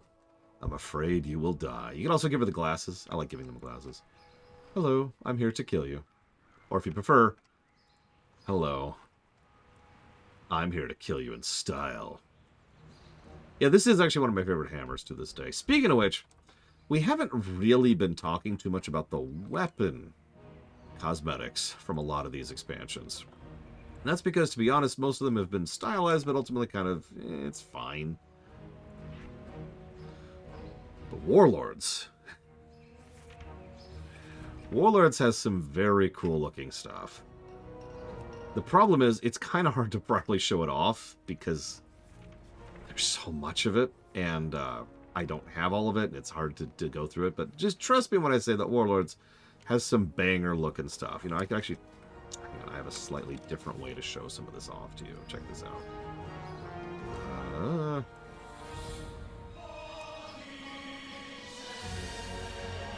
Let's look at Blackrock, for example. It's like loot. Let's look at main hand. So we've got stuff like this sucker. That's alright, I suppose. Oh, we're on... No, this is normal. That's right.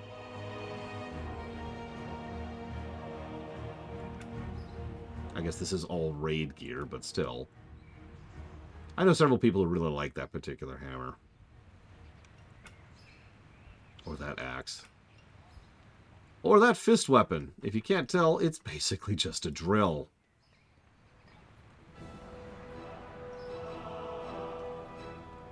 Or we can go over to Hellfire. Gotta have several of this, like the upgraded version of the caster staff from BC. Very cool void staff. If anyone's interested in that, that comes off of Gorefiend, by the way. Or no, that doesn't. Sorry, that's Zul'Harrak. My bad, my bad. The glaive that Manaroth uses.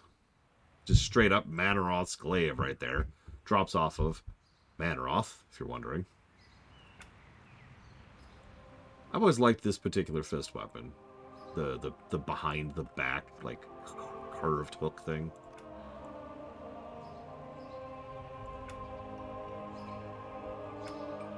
All kinds of cool stuff. But I think I've made my point. Yeah, LFR actually had some decent stuff. No joke. So, let me close this. Let me write this down here.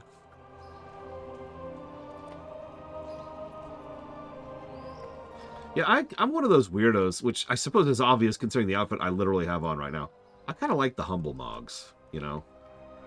Don't mistake me, I like looking cool, but I also like looking just kind of normal. Depending on my mood and depending on the character, you know? Like, it's not obvious, none of this is what I have actually equipped. All of this is transmog. So, it's always nice when they offer that kind of an option like they did in several of the Hellfire things. And yeah, you can actually transmog gray and white gear. In fact... Oh, where was that?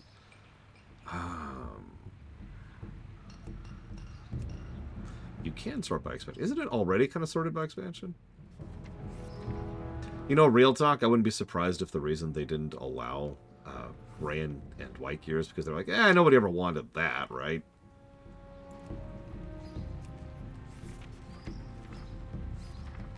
Hang on. So there's Warlords, Legion, Shadowlands. Okay, here we go, Dragonflight. There it is. Corroded. That's what it's called.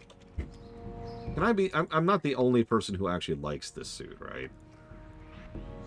They made a whole-ass gray suit for Dragonflight. Actually, I think they did for each type, but, you know. Like, it's not perfect, but I love the low-key style of it. And I've also used that belt for several other transmogs, because it's just a solid belt, you know. Helmet's fine. But yeah, it looks functional. It looks like a suit of armor. Yeah, nice low-tier stuff, you know. Anyways. I will be right back.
Yeah, I haven't seen the other ones they added to Dragonflight. I feel like I've gotten several of them at this point.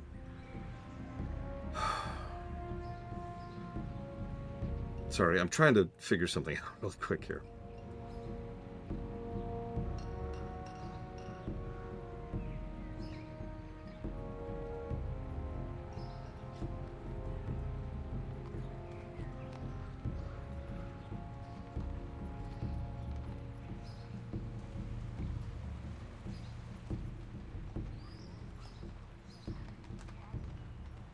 While we're here, I guess I'll do a quick tech test. I've been wondering something.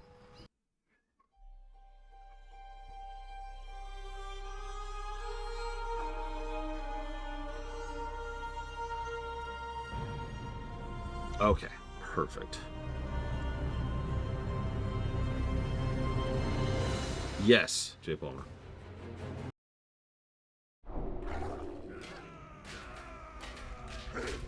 Yeah, that's what I thought. We're just here now.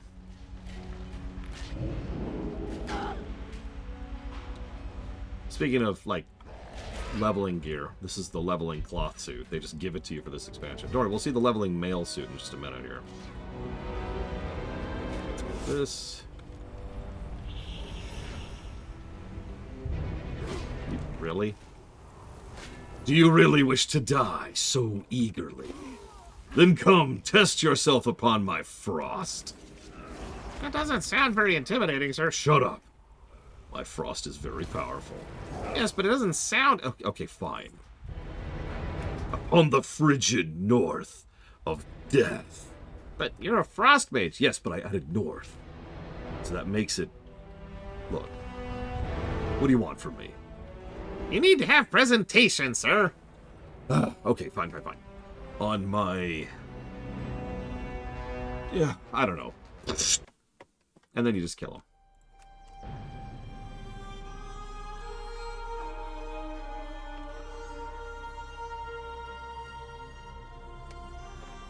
All right.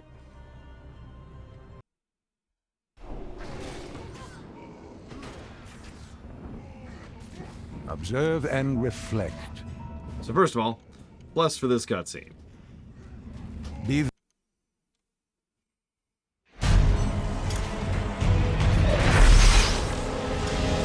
This is our chance. Storm the portal! I really love the Maraud and Thrall combo, by the way. They work so well together.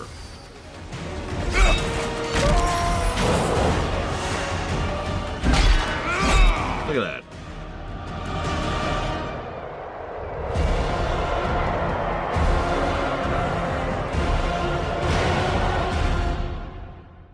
It is a great... I mean, Paladin Shaman is a hell of a combo anyways. Alright. That. We will defend Azeroth together. We're all counting on you, hero. Okay, let's do this. First and foremost, just to point out a few things, they're flinging Draenei and Orcs into the Fell Pits to sacrifice them. And there's all kinds of fun stuff down here happening, including most of those names I already pointed out earlier, all fighting the Iron Vanguard. We've also got these things. I didn't really get a chance to show these off last time. You see those things? Those are Iron Star cannons. They are powered by Iron Stars and bugs, apparently. And they also shoot Iron Stars. You'll also notice, and this is actually kind of clever in its own light, only some of these mobs actually aggro you. In fact, predominantly these commanders do. It's a really minor touch, which I only point out, because this looks overwhelming, and it's designed to. It's designed to be like, oh crap, oh crap, oh crap. But actually, you have to go out of your way to actually fight most of these things. Only a few of them actually aggro you, like I just said. So it's safer than it looks. Get on in there, chump! And this is also when they started doing this tech. I don't know what to call that. It's the Trail of Special Effect tech. You, outsider! destroy. Seek out Gul'dan. Sorry. If you truly wish to stop the Iron Horde. It's Gul'dan! Gul'dan powers the portal! Look! The portal grows weaker! So yeah, Cho'Gall, Our work is nearly done! pre eyeballs. God damn it, J. Palmer. I always knew. Don't worry, we got your back! Up.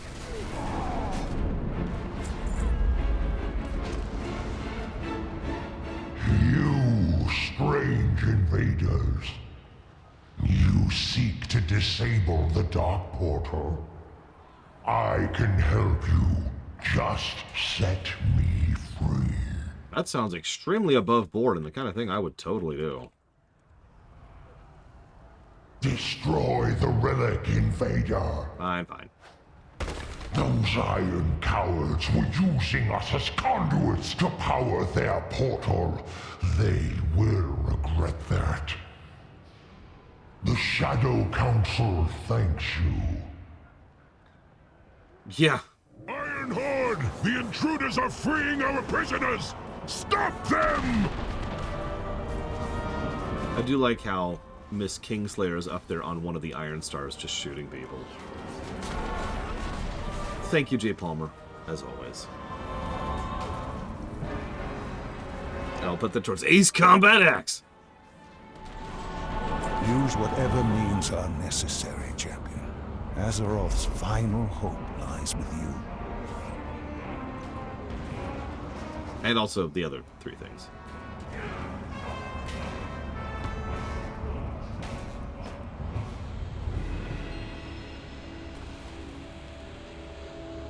I don't know why they liked the floating text thing. It was new tech. They were showing off the new tech. Sever my bonds, and the portal falls. I kind of like this particular way of us freeing them. I know that sounds strange, but I mean it with legitimate sincerity. We are in such a rush, and we are literally having only minutes, maybe even seconds to do this. So I'm kind of with this. Like, we are fighting a pitched battle against an enemy that outnumbers us and outguns us. And we are trying to shut down this portal now. Notice it looks different each time we do one of these, by the way.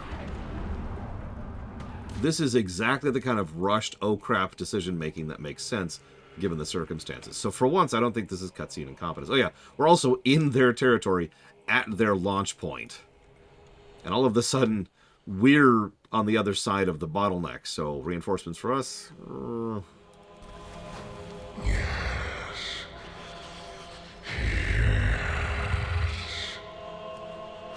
Gromash will pay for his arrogance. The bonds weaken. Freedom will be mine. And yes, that is obviously Troy Baker, who I'm definitely jotting down a positive for. The vanguard must not. Because, duh. He is great as Gul'dan. He's my favorite Gul'dan actor at this point, which isn't saying much. There's only like 3 of them. Who is Troy Baker? If you don't know, don't worry about it. So, here's the deal. Warlords has some really good writing in it. And then it also has gigantic plot holes that they hope you don't notice. Now, I know you can say that about most of WoW, and you can, but Warlords has it worse than usual, in my honest opinion. For example, all of the sequence here makes perfect sense, except, hold on, once we successfully pushed them back to the gate, why didn't we just destroy the gate? On our end. Let's actually examine what would have happened if we had done that. Because they're a branching timeline, which would have collapsed in on itself without an anchor. The only thing that keeps a branching timeline sustained is an anchor to the central timeline. Now, they had a few years in order to get prepped and get this portal built and then reconnect it to our portal, but they need the receiving line, right? They need somewhere to connect that portal to.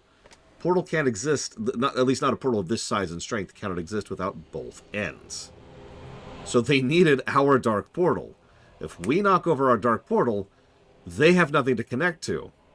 And They might be able to find some other way to go through it, but ultimately what would probably happen is they all just kind of slowly die as the timeline disintegrates. Now, there is a counter-argument there, which is maybe they didn't want to lock off our ability to go to Outland. Which, yeah, we do have relatively regular travel and trade even with Outland. They don't talk about it that much, but it is something that happens. It's kind of a background lore thing. We'll see this most in, ironically, BFA. I keep saying that. We see a little bit of it in Legion. You get the idea. So maybe that was the thinking. They just didn't want to lose the Dark Portal on this end, and I could kind of see the logic, but at least acknowledge that on camera, right? Have Khadgar flat out say, we don't want to lose the Dark Portal, so we're going to close it on the other end. He even mentions this is a suicide mission because they flat out state we're going through to close the portal and be stuck on the other side. So give a little more reasoning for that, right? My opinion. So again, it's not like the biggest plot hole in the world, but you can see how there's just these holes where it's like, hold on. Poor Warlords. I actually feel really bad for the developers of this expansion.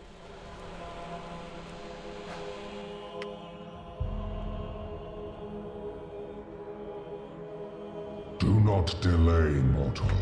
I can feel the life essence of your armies fading. There will be time for regret later. We will meet again. And we will. It doesn't happen immediately, J. Palmer. If a branching timeline collapsed the moment that its connecting thread to the main timeline stopped existing, then there would be no branching timelines, because those connecting threads have to be built after the fact. Does that make sense? So what happens is it goes... I know that's a terrible analogy, but... It's not even an analogy, it's a representation. But this is what happens. Branching timeline, and it's fine, and it just kind of slowly withers away. Now, it's worth noting, we don't 100% know what happens when it goes away. We just know that it goes away. We've kind of seen this in action a little bit. I'm finally... Yeah! That would have been really funny. So, if we cut the line, then this branching timeline has a little bit of time. Which, it's worth noting, that's exactly what happens. So... Anyways. Is it the Titans causing it? No, near as we can tell, this is just how the setting works. That's just how time works in this setting. There's one timeline, and branches can be crafted, but then slowly go away, right?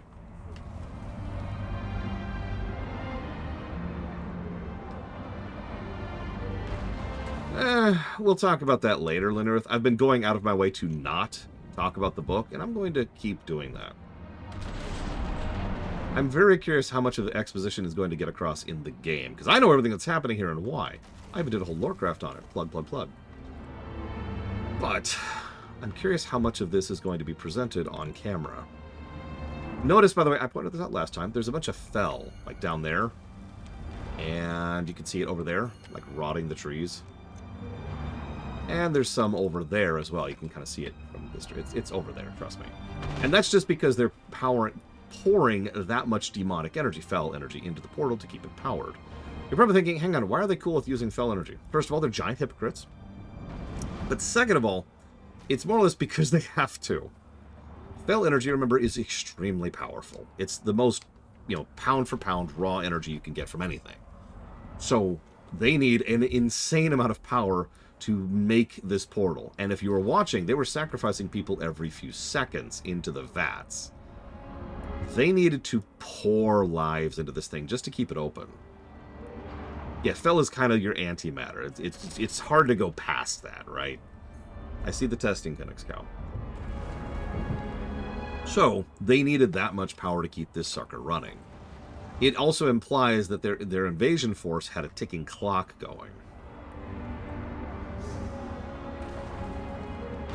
So, there's the rest of our forces, but we're riddled down to this group. I'm going to just point these out again. We've got Thrall, Murad, our two heavies, and Khadgar, he is an Archmage for a reason. Ariok, he's cool, that's Etric's son. Olin and Kiana, we'll see both of those in the future. Thalen, he's a Dark Iron. And Hansel, he's a Dark Iron. He's from Syrian Gorge. Liadrin, she is here because she owes the Draenei, and she will consistently have the Draenei's back. Like, basically forever. Liadrin's actually pretty cool. We'll see her again in Legion. I should have had a counter for how many times I say, we'll see them again in Legion. Click. And then there's this one Warden. She's been here this whole time. Cordana Fellsong. I just want you to remember her. That's all. Remember that she's there. Ah, good to see. Gul'dan. Free. Not the victory I'd planned for. Gul'dan may be loose to her actions, but I'll gladly bargain his freedom against the lives of the innocents on the other side of the portal.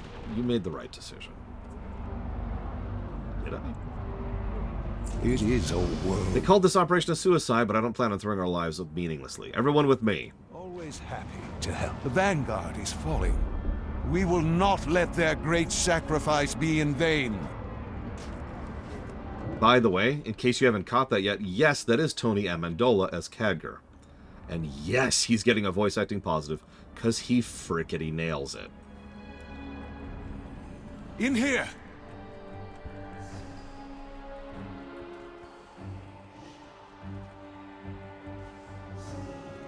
Well, I mean, we also have to give him positives in Legion, Uthor.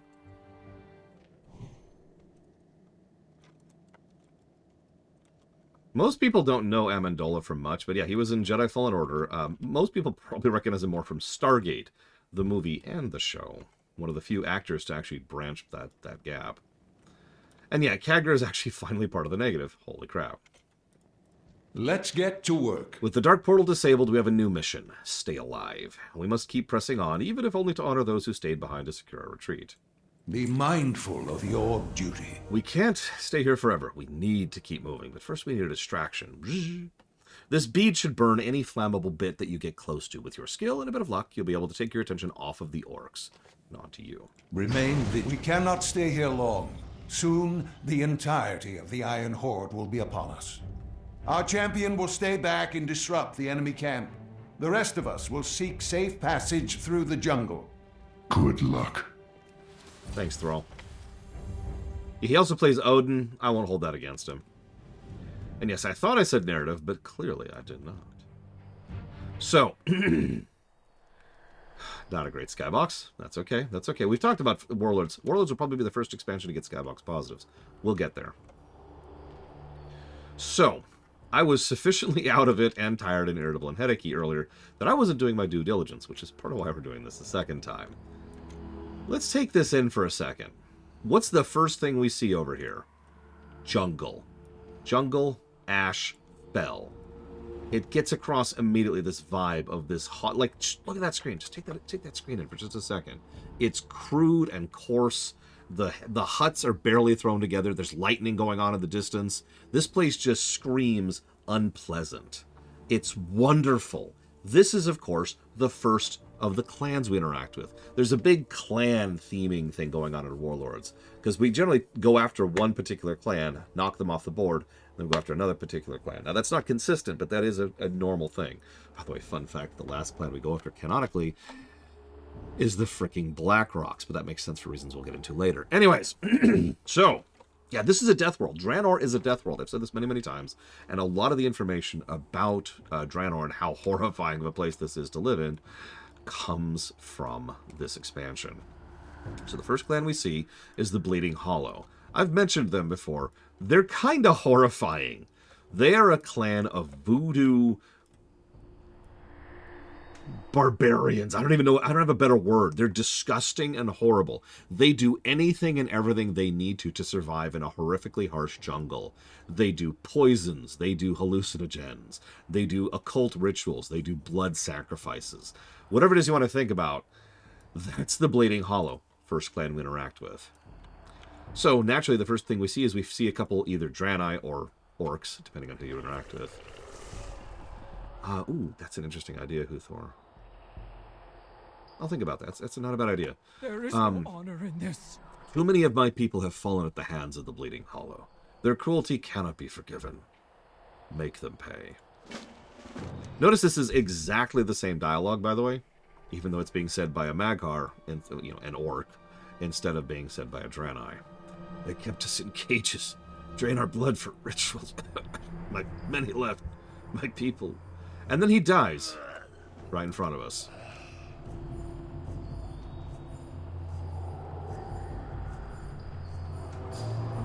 Lovely place, really. Notice the music, too. The music changes each of these quadrants we're in. What is that? Why is that not over? Oh my god, my bar is wrong. What is all this stuff? Oh god, okay, hang on.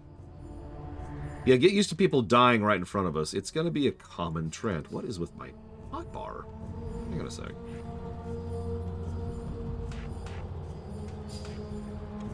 My hotbar is literally wrong. Forgive me. Okay, that's there. Alright, whatever. Sorry. Why weren't you helping us? Yeah, my bar was wrong. What?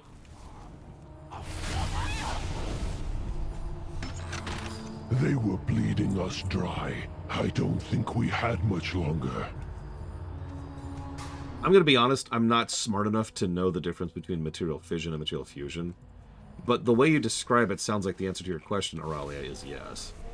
Because, yeah, Arcane is also a tremendous source of energy. Not as much. Nothing is as much. Fel is just crazy. A couple of these things here. Don't mind me. Don't mind me.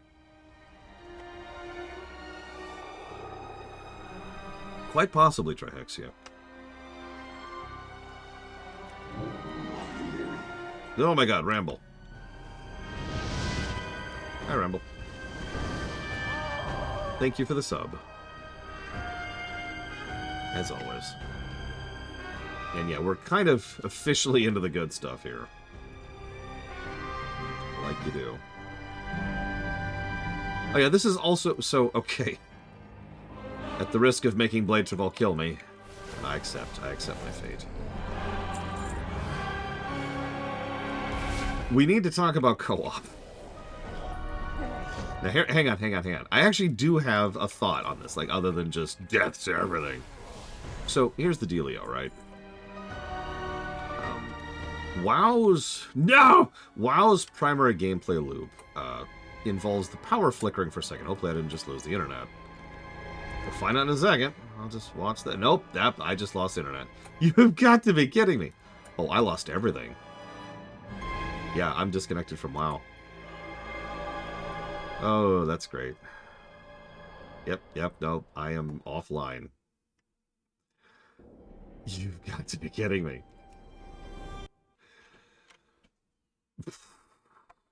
Okay.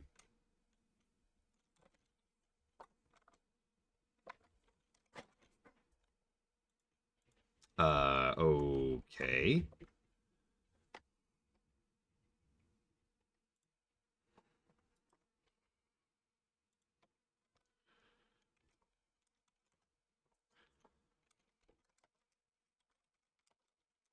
Yep, nope, we lost all kind. We are fully offline. So now I've got to play a gamble. I have to decide how long it's going to be that we might be completely offline before I chop off the local recording. How many of you noticed I'm actually wearing a different shirt? I know it looks like the normal white shirt, but here, if I zoom in a little bit, you'll be able to see it's actually supposed to be this, like, darker tan thing. It doesn't show up quite as well on the camera, I can see there. But this is my Warlords shirt here. I figured something this kind of bland and drab would be appropriate for Warlords. I still haven't 100% decided what I'm wearing for BFA or Shadowlands yet. I kind of have an idea for BFA. And Shadowlands, well, let's just say I've got an idea for that too, and we'll leave that as is. Let's go get me back off the screen there. Well, this is not something I was expecting. Let's, you know what we could talk about? We could talk about music. So, Warcraft has never exactly had bad music, but we're going to officially start getting into some really good stuff in Warlords. Several of my favorite songs are in Warlords. If I can find the Warlords list. There we go. It's up by the V's for some strange reason. So you got amazing stuff like this.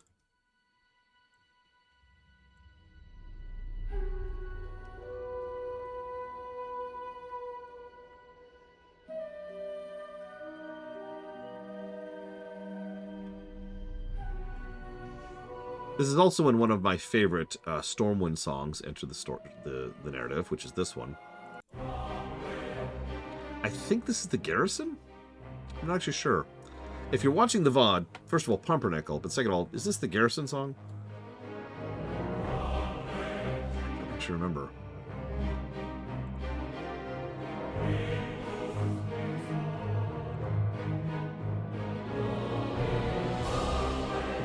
I'm trying to find the other one. There's another song I'm rather fond of.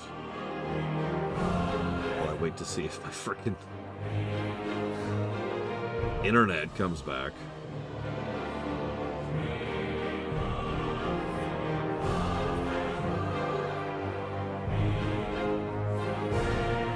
I think this is it. Yeah, this is it. This is pretty much the theme of the Iron Horde itself here. And it's very appropriate to what the Iron Horde actually is. We still have no internet. Probably a result of the snowstorm.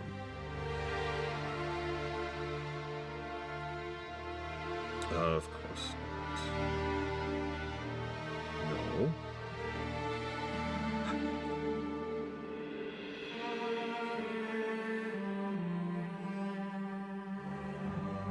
Power outages grow.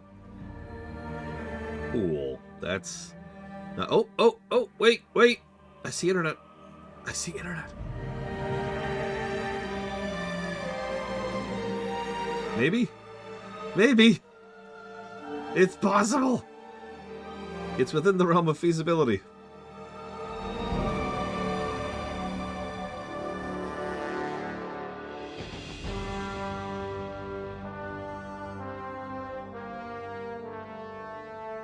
Blade Jabal, you crashed it! You crashed my internet! You knocked out the power! You were so mad about it. It's okay, I don't blame it. I deserve that.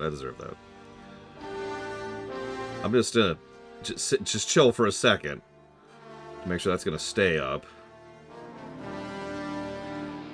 Just for a minute. I'm just gonna chill here.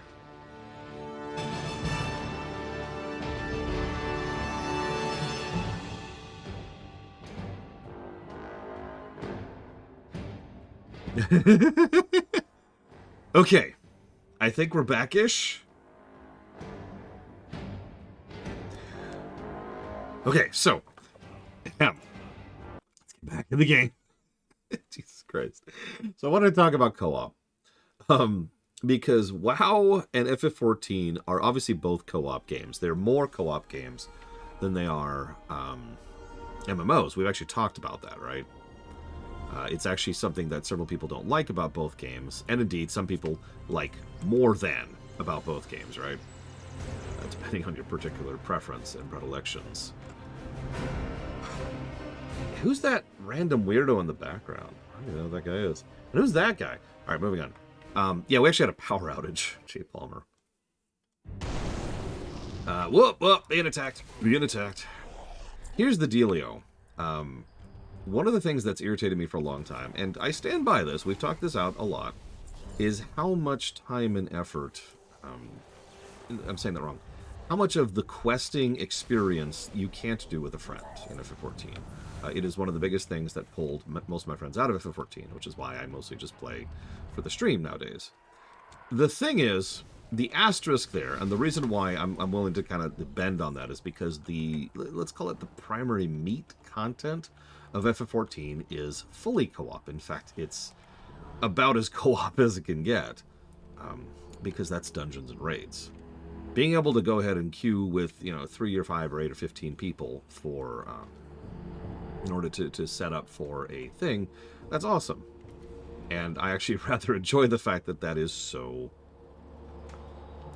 prevalent, that it's so it's something that they support so well. It is in fact exactly what WoW needs to do in order to fix their abandonment problem, although we've talked about that before and I don't want to go down that rabbit hole again. WoW, dungeons and raids are certainly meat content, especially from, well, honestly, Pandaria onwards, I would say. And the overwhelming majority of these are MSQ-centric, including Ubris, which we just showed off earlier today. However, the majority meat content of WoW is questing. And so this stuff I'm doing right now, this content, this is your meat content. This is the thing that really needs to be co-op friendly. Free! This is the comment I was trying to bring up, is that WoW has been on a slow... You are.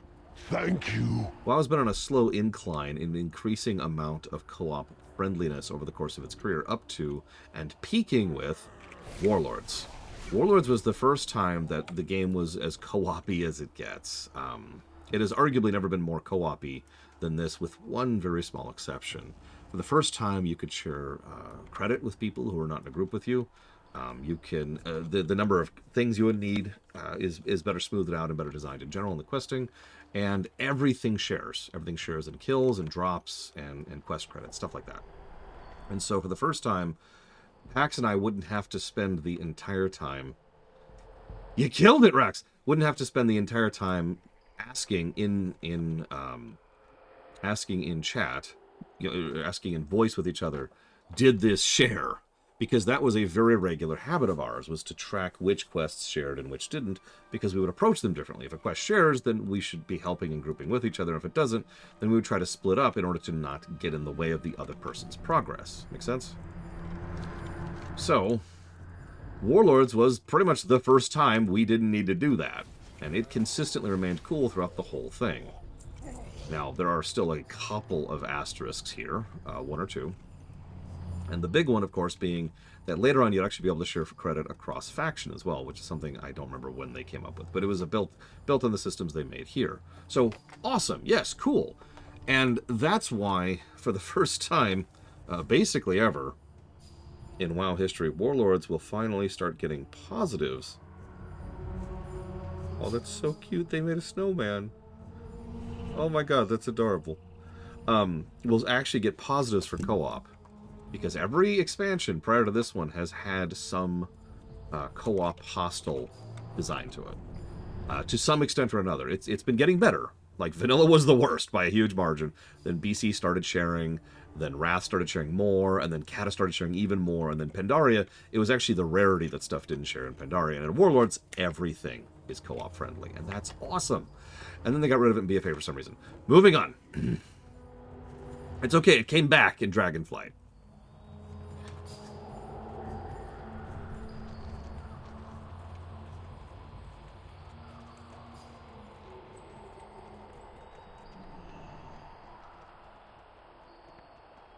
But, sorry, the other reason I wanted... Oh, right. The internet going offline killed the bot. That's where that is. We'll just start that up back there. The other reason I was bringing up the specific FF14 comparison there... There we go. Is because I was actually specifically using FF14 as a guideline for how many negatives I would give WoW for its co-op hostile nature. And then, to slowly drive those negatives down on a per expansion basis. Sorry, moving on. If Gul'dan decided to want to betray the Legion and join Garamisha, would they accept him? Probably not.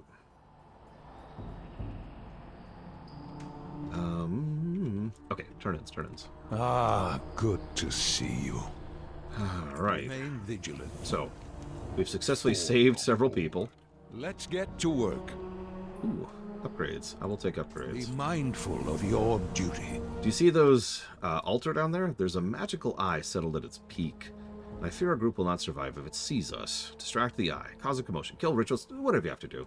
Just occupy that thing long enough for me to guide the rest of our group past its gaze. He looks over his shoulder. Bring that strapping orc with you. The one that's not Thrall. It is a world of wonder. That's not the word I use. Speak, friend. Khadgar has asked us to go distract the Eye of Kilrog. Strength. You and I against an entire clan. Sounds like my kind of fight. Ariok gets so little screen time, but I love him every time he's here. Savage blood magic to transform their warriors into hulking berserkers. With any luck, we will escape before they can complete their transformation ritual. Also, if I might be so bold, Ariok is what an orc should be. Mic drop.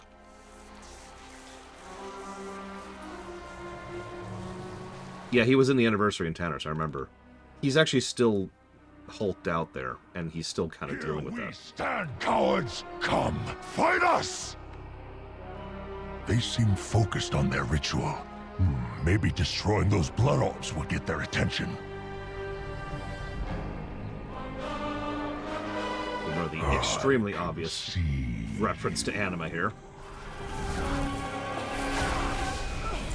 His dad is Eitrig, who, by the way, is also what an orc should be.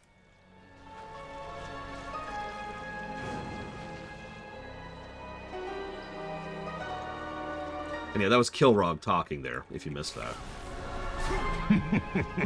It looks like Khadgar and the rest are on the move. Our work is nearly done, champion. It looks like Khadgar and the rest are on the move. Our work is nearly done, champion. That was my fault. That was my fault. And yeah, that's a blood chosen. So let's see. The one spec that ruined you in this game. Oh, finally hit you. Sorry, I misread that. The one spec you actually like in this game. Well, I misread it, but whatever. Fury Warrior. Yeah, I can see that. I'm coming for you, intruders. Fury Warrior is in a fantastic place right now. I love how we just kick aside the bowls of blood as we're walking through here, by the way. Look! So that's Kilrog. Look what dragged itself through my jungle. Fresh meat.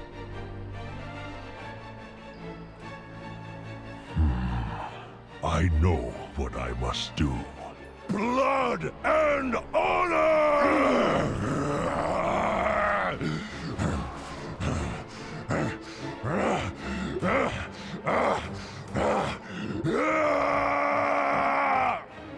Go find Khadgar.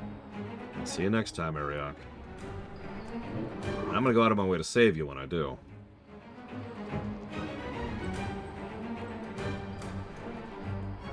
That's a good question. Let me chew on that, Jay Palmer. I also missed a question there, which was, once you start using Fel, how easy to get up? It is incredibly hard to give up Fel energy. It is very addictive. Like, magic in general is addictive, but in the same sense that, like, you know, it's cool to feel awesome.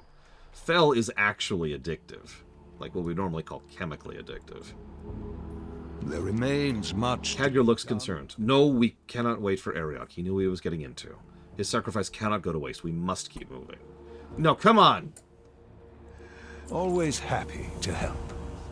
The orcs in this area look like members of the Shattered Hand clan. You can tell by looking at their hands. It is a world of what. First, we deal with the bridge.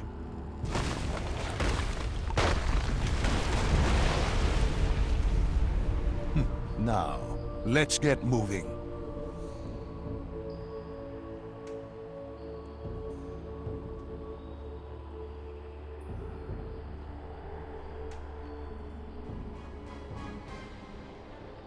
Yeah, Fel is essentially a drug. It's because it's actually kind of it's a 1-2 punch. Being powerful in any scent is addictive for the same reason that it is in real life. That real life people are addicted to having power, right? So being able to cast a spell, whether it's arcane or shamanistic or druidic or whatever, light is addictive in its own way. It feels good. It feels awesome to be that powerful, but it's not chemically addictive. It's just something that's cool, right? It's something that's fun to do. Now add that to something that is also chemically addictive, and that's Fel. So Fel hits you twice there. And that's exactly as unpleasant as that sounds. Void is not the same, but Void is kind of self-replicative because of what Void is empowered by, which is... Anybody?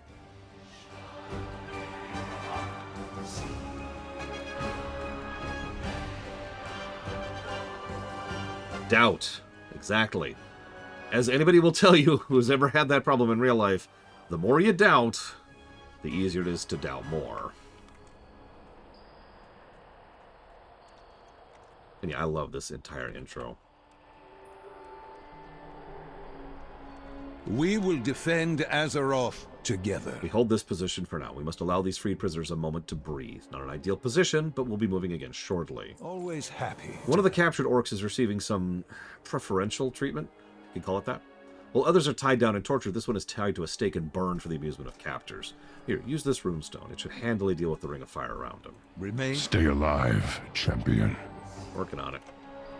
So, we have moved past the horrifying jungle for the most part. Notice this area is much more cleared out, and we've got these torture racks and horrifying implements of torture. A lot of pain. You can just see it. Look at the wall there. Very spiky, very crude, very coarse. There's actually an honest-to-God arena over here, dragged out into the middle of the jungle. Yes, this is our second clan, the Shattered Hand. It was one of the first species expansion combos I thought of as Mirror. So, yeah, this is where the Shattered Hand do their things. They are essentially sadomasochists, almost to a T, like as a species or as a culture, for lack of a better way to put it.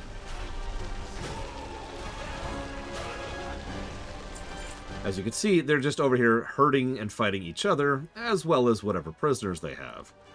I should probably mention that unlike the people who are being fed into the fell funnels, there's not really a lot of purpose behind torturing these people. It's just what they do. Come on. I feel the flames dying down.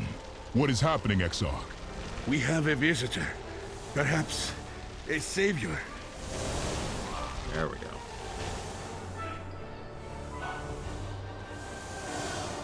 We are freed. Follow me, Shaman. We will escape through the hills.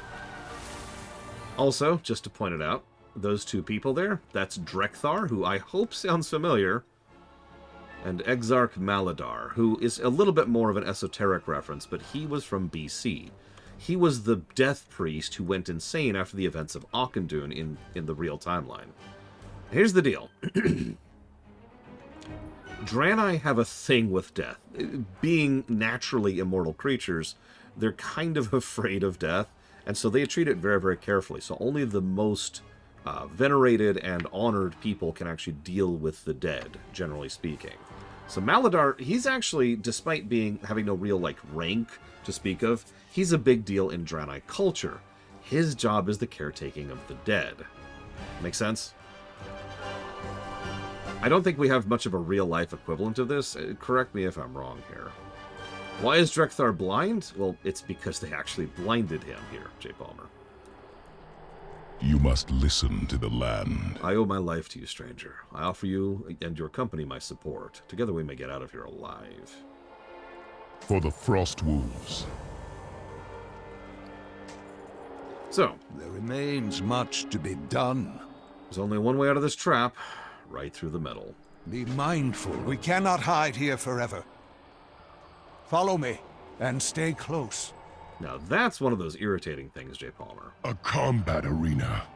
This may be a trap, but at least we'll die with honor. This slaver and torturer knows nothing of honor.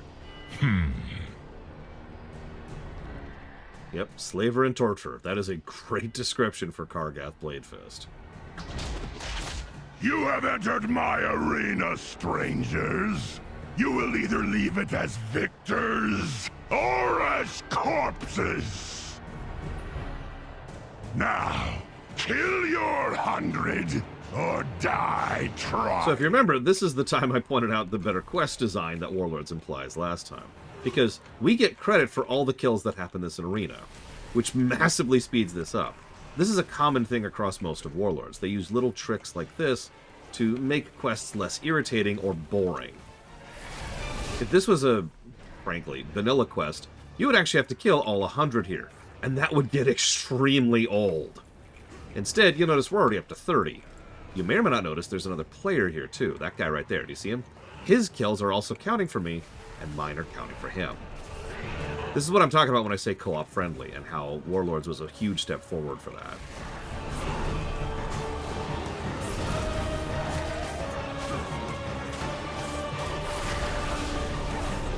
Sorry for gushing, but this is Warlords. For all the problems it has, and I'm about to bring up another one, Warlords did a lot right. It is very much the Stormblood of WoW. The story is problematic and has issues and is clearly not quite finished and is actually two stories kind of crammed together. Sound familiar? But man, they did so much to improve the gameplay axis. Yep, this was the big tech debt. They literally changed the file structure system for WoW.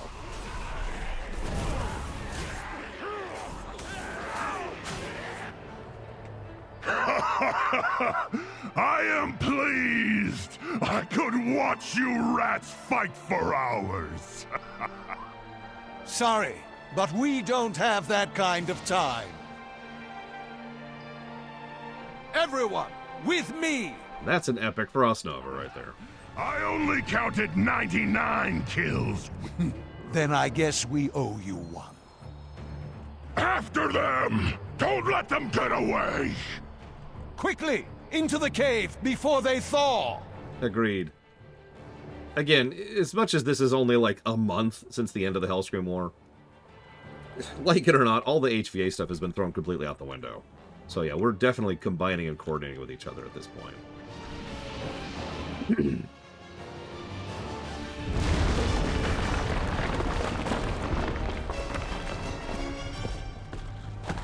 Okay, so now we're in a deep, dark cave. Everything goes quiet. Notice the music just really pulls down. You probably can't even hear it. It's so quiet and it barely plays. Once again, the tempo of each section perfectly fits the clan we're going through. And they show us the clan we're dealing with right there on that banner. This is Shadowmoon. Now, for those of you who've played Warcraft 2, you're probably going, oh, but for those of you not, all I'm going to say is that the Shadowmoon are fascinating, and we'll actually talk more about them in a bit. They are those who were mystics and shamans. They would look for signs and try to understand portents and try to be like more spiritual guides for the Orcish people. They used communion with the land in order to try and survive a hostile wilderness. They were also one of the tribes that most coordinated with the Draenor. They were straight up allies and friends and trade partners of the Draenor and worked with them constantly. So what's going on now? Well, we'll showcase that as we go a little bit here. Ah, good to see you. You're still alive. Good. That cave-in will only hold them for so long. We have to keep moving. Lady Leander, take Olin with you and scout the cave. At your command. Okay. Thrall? The Horde has important work here. Hey, he's finally saying something different. Holy crap. We will protect the wounded prisoners and make sure Kargath doesn't get through the rubble. You go ahead and clear the cave. Our spirit will triumph. The bad orcs tried to catch me, but I snuck away. I'm good at hiding.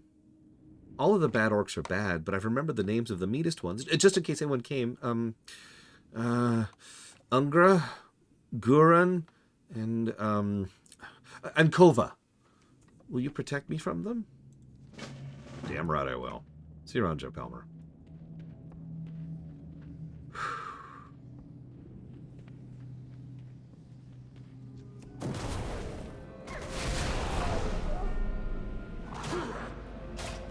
Shoot, I was going to say something. What was I going to talk about while I was in here? Oh, yeah. The problem. Now that Jay Palmer's gone, I'm going to answer Jay Palmer's question. Perfect. Whatever. So Jay Palmer asked, why is Drekthar blind over in the main timeline? There is no nice way to say this. Warlords is very much a member berries expansion. Now, sometimes it does its references very well. In fact, some of them are so subtle that most people haven't even noticed them. And then some of them are really, really obvious. And then some of them are actively terrible. So the reason Drekthar is blind here is because he was blind in the original timeline. Now, there is at least an in-lore explanation for it, but that's the reason, right? And there's going to be a lot of that. Some of it really irritates me. And I'll talk more about that as we cover more of the Shadowmoon. You notice these are all Shadowmoon Void, Shadowmoon Ritualists, you know. They're all using Void energies and Void powers. You get the idea. have any talents right now? I do. Let's get Lava Lash. Use another button.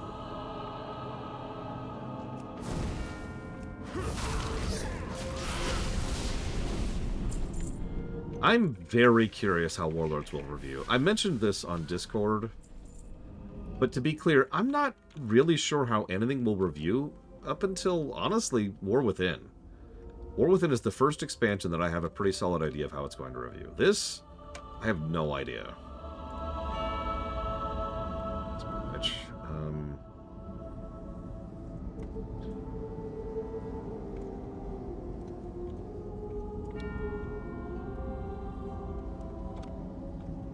just gonna jot that down right now, because those are all good things. Yeah. That, like I said, it's kind of, we'll see. I will say this will probably have the highest ratio of abandonment negatives in the entire game. Oh, that looks cool, as Mirror Star.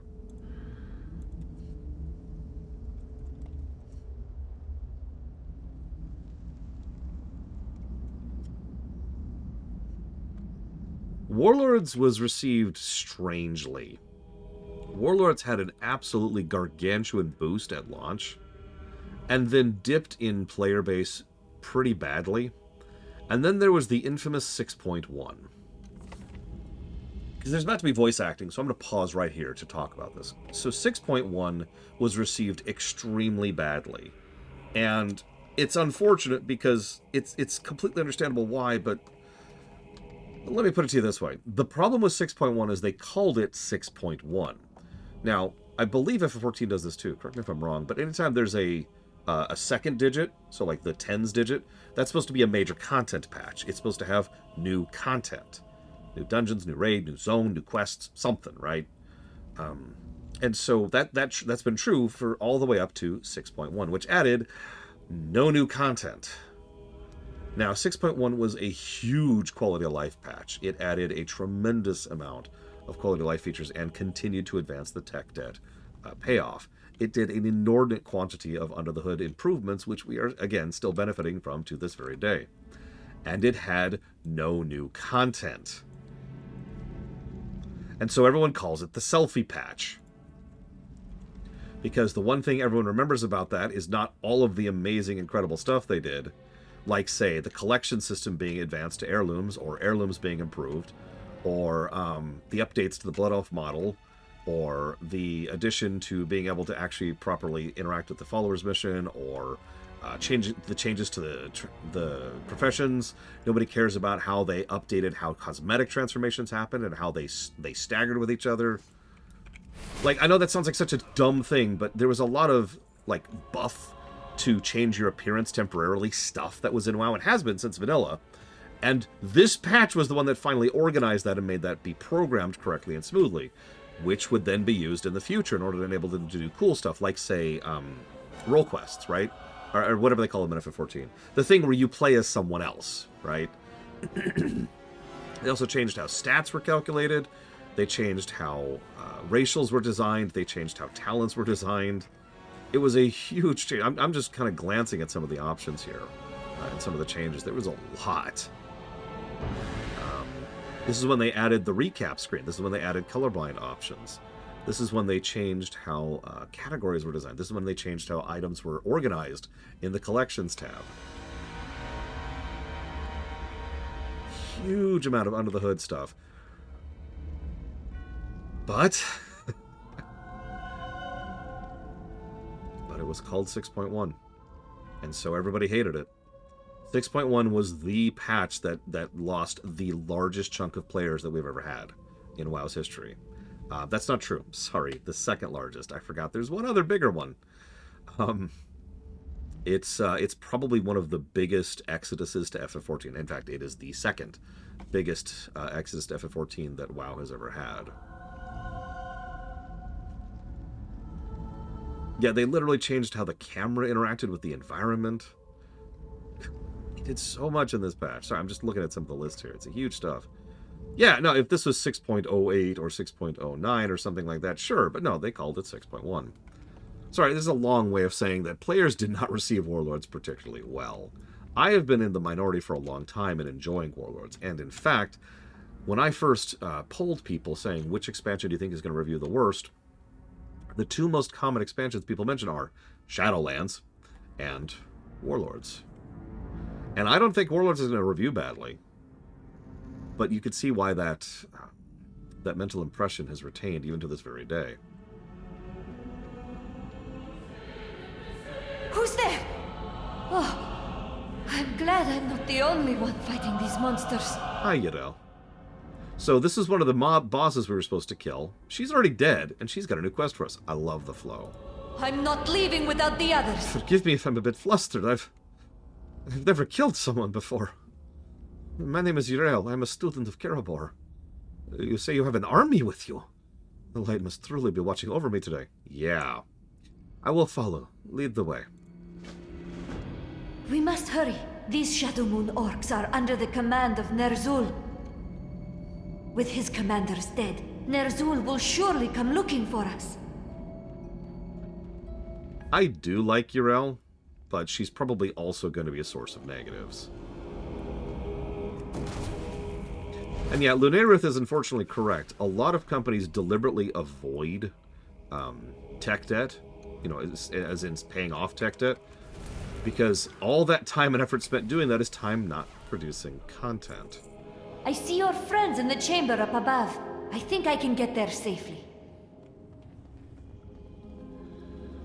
So, to use a specific example of that, Star Trek Online. So, Star Trek Online never solved its tech debt. So it never became a better game under the hood. And it showed. It really, really showed. And so as a result, because that was their approach, they did exactly what Lunarith just mentioned there. They just constantly focused on producing more and more and more and more content and nothing else. And that was exactly as problematic as it probably sounds. Actually, yeah, Tor is another good example. You're right, Tor literally plays worse than it used to, because they just keep smacking new content onto it. And STO and Tor have both functionally died. That's how that is. And arguably that's the correct choice, because it generates more money and involves less players getting pissed off at it, because players, by and large, do not appreciate tech debt being solved. Whether they should or not is something I'm not willing to comment on. Only in the strictest sense of the word, PM Triox. Like, their last content update was like a single quest. And I do mean like one quest, not a quest chain. Now, that's the interesting thing. Players generally don't appreciate tech debt stuff until in hindsight. Now, here's an interesting thing. Because Warlords has certainly received a bit more of a re-examination since it came out, but actually Pandaria is the better example of that. Everyone hated Pandaria when it came out, and everyone was like, oh, this expansion sucks, and it had one of the biggest overall downclines of player base across its expansion. It also had a 14-month gap in content, but whatever.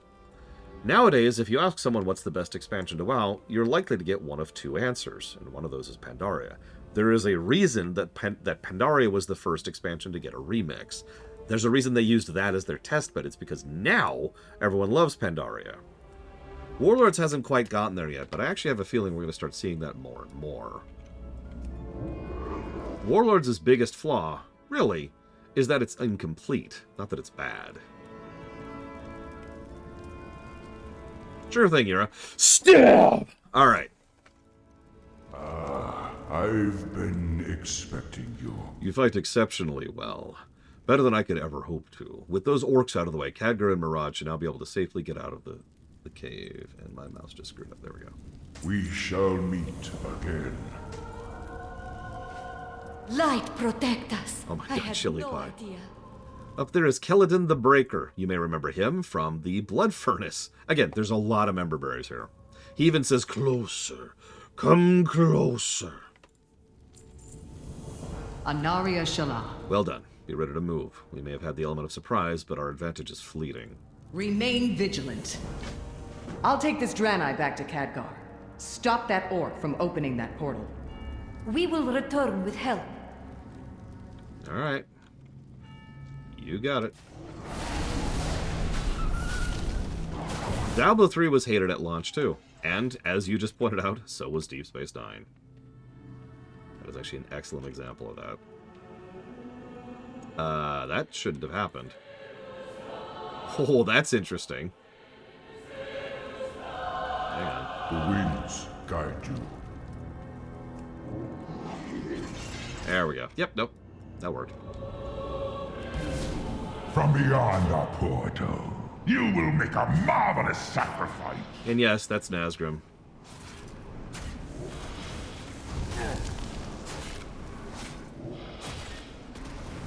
Should be over there. You gonna say it, dude? Come closer and burn! There you go. Had to get that in there. Void Ner'zhul, help me! Worthless. Your scurrying is at an end, rats. Not so fast, Ner'zhul. Yes, step closer. I will bury you alive for the glory of the Iron Khadgar! Get us out of here!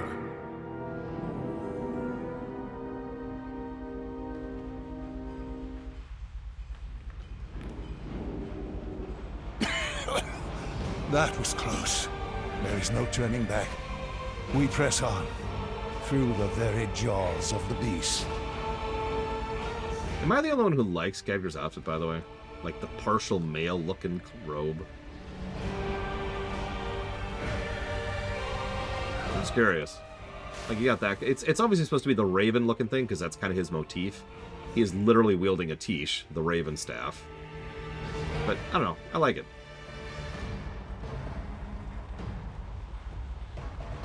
So, we have left the dark, cavernous halls of the Shadow Moon. And what do we find?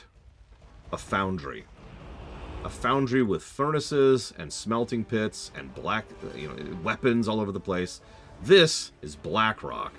Now, I've mentioned this a few times, and unfortunately Warlords doesn't support this as much as it should. But let's be clear.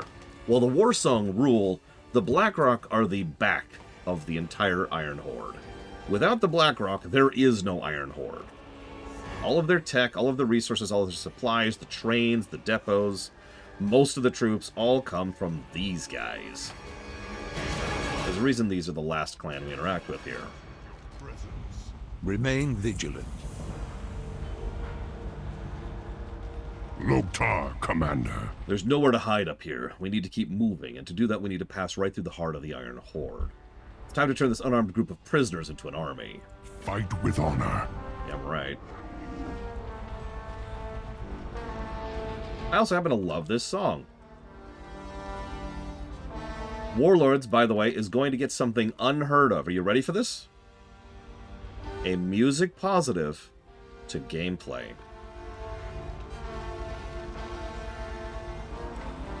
Warlords is when the music really starts to get good, in my opinion.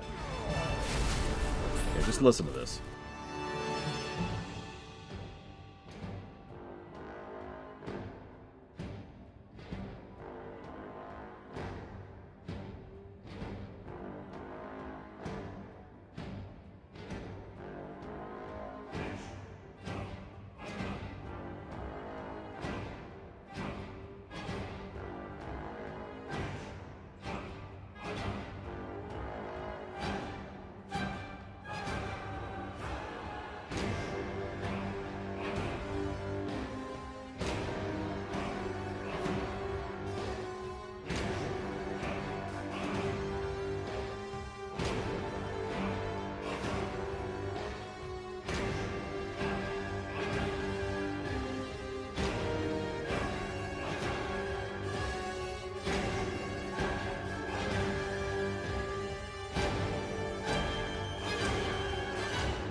Doesn't actually go to the second part of the song here, but man. And then we got Frostfire coming up. Whoa. And Shadow Moon, which is actually the next zone, the first zone we do. Whoa. But yes, we got to get our poop quota out of the way. It's very important. No, I don't know why. Don't ask me. I also love all the little things they're doing. Like, there's the guys just carrying giant piles of weapons. And there's the guys hauling slag who have these giant mittens so they can actually handle the molten hot pots. There's a lot of little details here.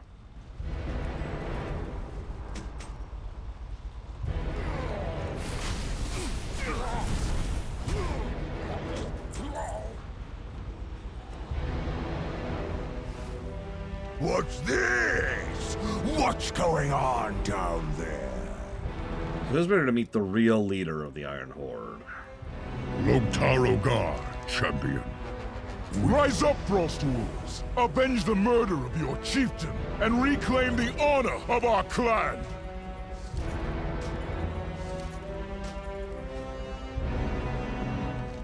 And yes, it's Darren DePaul.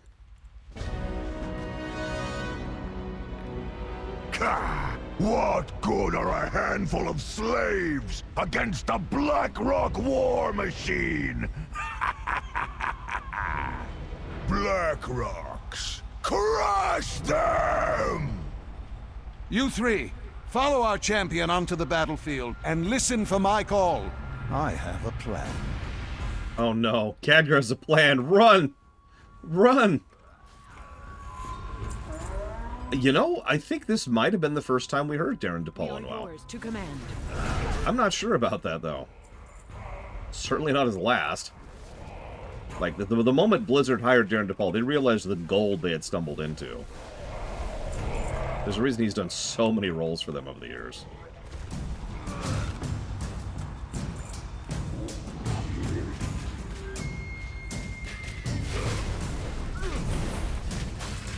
It's a good question, Linerud.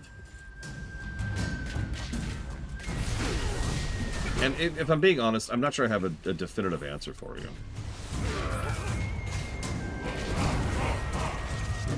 Question, when did FF15 come out? Because this is 2014 right here.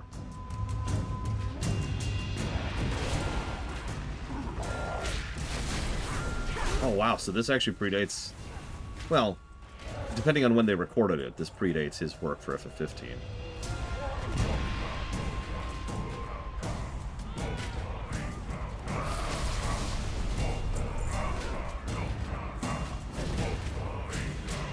Oh yeah, notice they're using the squad concept yet again. Even better than before, too. Mostly because it's hard to explain, but basically what you're looking at is actually prototype follower system right here. Put it very, very simply. This was actually prototyped in Pandaria, but I couldn't show it to you because the quest was removed from the frickin' game.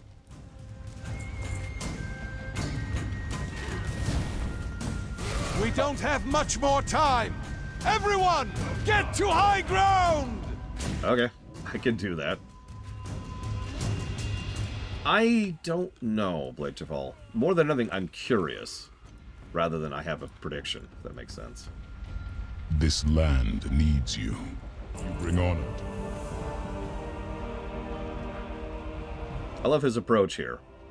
Frost, Fire, Arcane, crudely combined them, which of course is going to cause issues.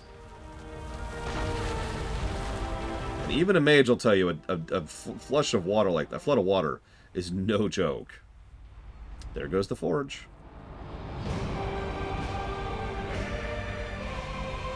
The good news is the last of the removed quests is in this expansion, so we can finally stop giving negatives for that.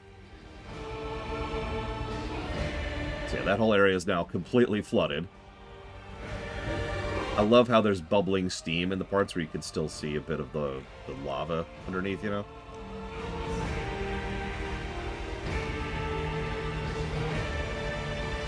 God damn it, I forgot about the War of Thorns. Ugh, fine, BFA was when we'll stop giving negatives for that. God damn it. Tell me, what do you see? Legion is next. We'll probably hit it next week. We must move on. There isn't much time to waste. One of the elders of my clan, Garrisons, remember him, is out there somewhere. I can sense him, but I can't find him. Be cautious. You okay, Khadgar? Oh, well now, I'd say we made an impact. Also, that poor fish. That poor fish. I know, but well, just think. When we hit Dragonflight, we'll finally get to the point where we're only giving, like, I don't know, 8 negatives to abandonment instead of 20 or whatever it is.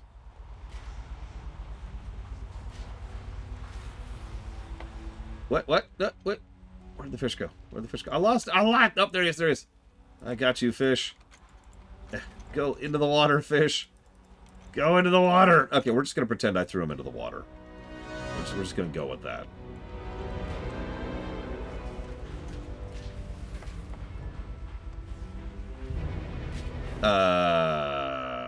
I know TTK. What's TTP, Huthor? I might just not be recognizing the acronym. Super hot boiling water. Oh, crap. How are you? Hey, Paul. We got an issue here. Me and my pal Thalen rigged together this plunger out of spare Blackrock parts. Engineering whiz that he is. But we're gonna need some gunpowder. Watch your back. Fire away! Time to Phallus. Okay. I need someone to go kill Huthor for me really quick, please. Looks like we'll have a new obstacle in our way. That ridiculously large tank. Okay. If I had some documentation on how it worked, I might be able to figure out how to shut it down. Have a good one. Now, how many of you... I'm actually curious. How many of you could tell where the tank is on this screen? I swear I'm making a point here. Because most people are like, where? I'll give you a hint. It's that thing that's larger than the buildings. So, for example, these over here, these are huts, right? These are big old barracksy things. That colossal monstrosity in the background... That is a tank. It's called the World Breaker.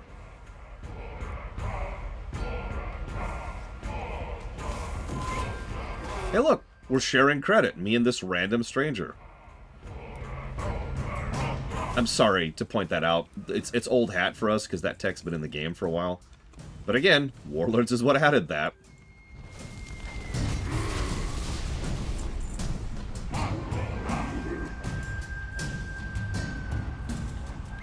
Honestly, I'm not sure, as Miristar.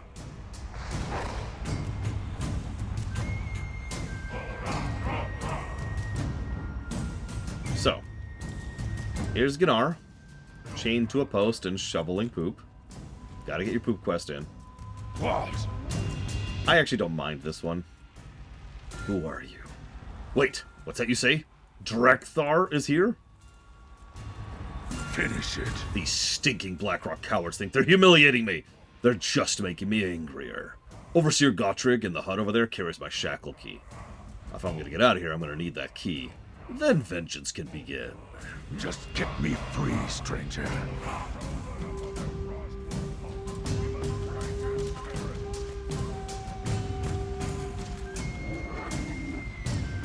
Yeah, no, they're more or less showing how much crap Garrisons has to go through. I'm not making a joke there. I'm just using terminology incorrectly. Hey, buddy. Hey, a burning blade. We won't see a lot of these. Well, every time one of them shows up, they're one of the elites. And I'm just going to point that out as we go.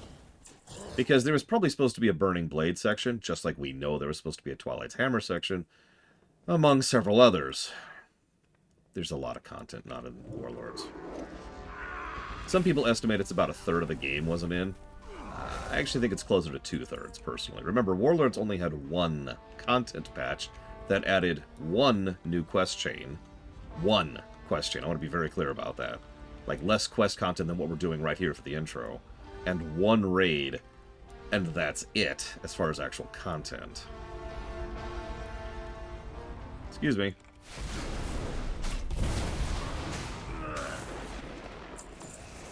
Yeah, Warlords was left out to die. And it makes a weird amount of sense, you know? I don't I feel very bad for the people making this expansion. You know what I mean?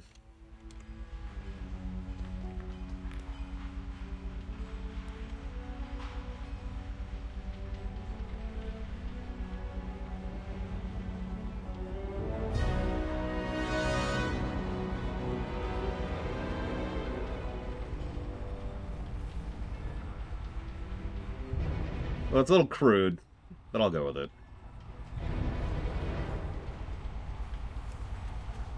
There she goes. Oh, wait for it. Kerplow! Oh, wasn't that the prettiest thing? Warlords is also when they had solved their tech enough to start really doing some in-gameplay cutscenes. Not in-engine, they've been doing that since Wrath. In-gameplay. Have you seen my wrench anywhere? Keep those irons in the fire. Any luck?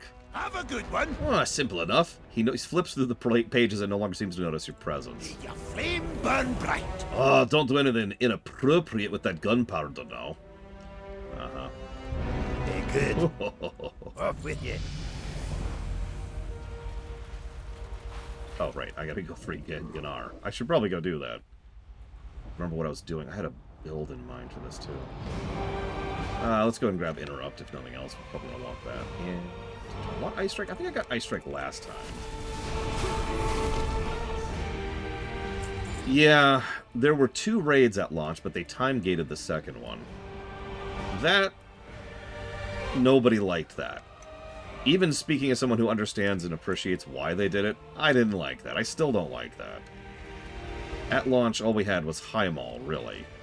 And Highmaul's a good raid, but that's it. Let's go with...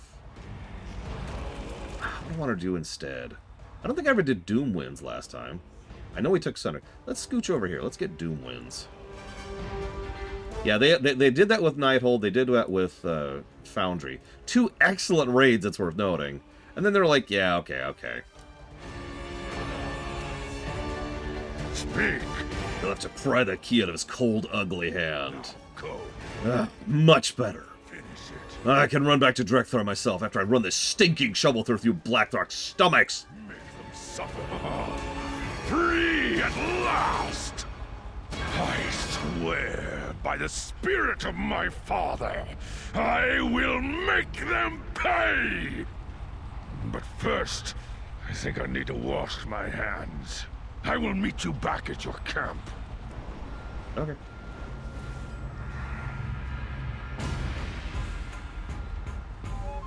Yeah, Nightmare is a raid that's going to score decently on the story axis, and if we were reviewing the gameplay axis...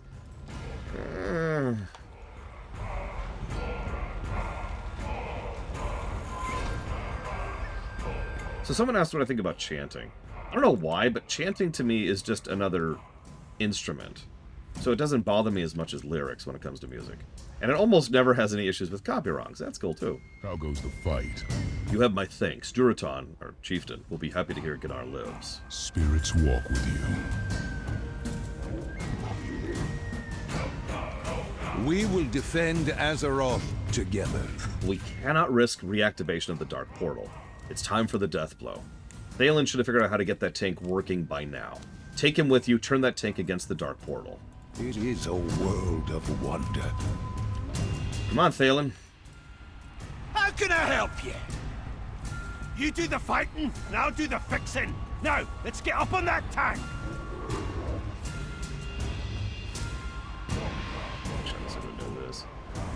Come on, Thalen. Let's book it. I like to pretend my elemental is just grabbing him and we're just carrying him along here. So it's time for the finale here.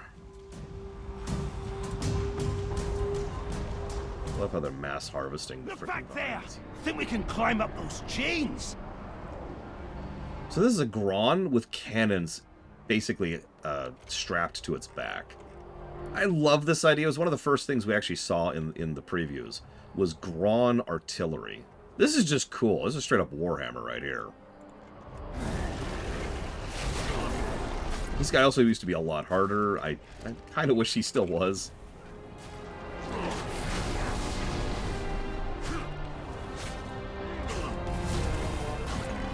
Yeah, we're currently on the path of glory. Although it's paved with iron for once.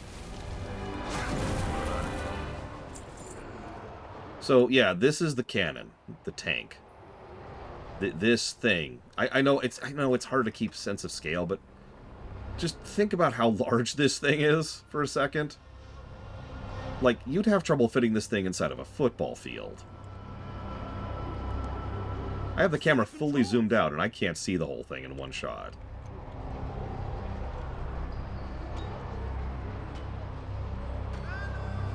Have you seen my wrench anywhere? Keep those irons in the fire. I can work with this. Have a good one. The way I see it, there's two ways to keep this tank from going through the portal. Break the tank or use the tank. I can get it working.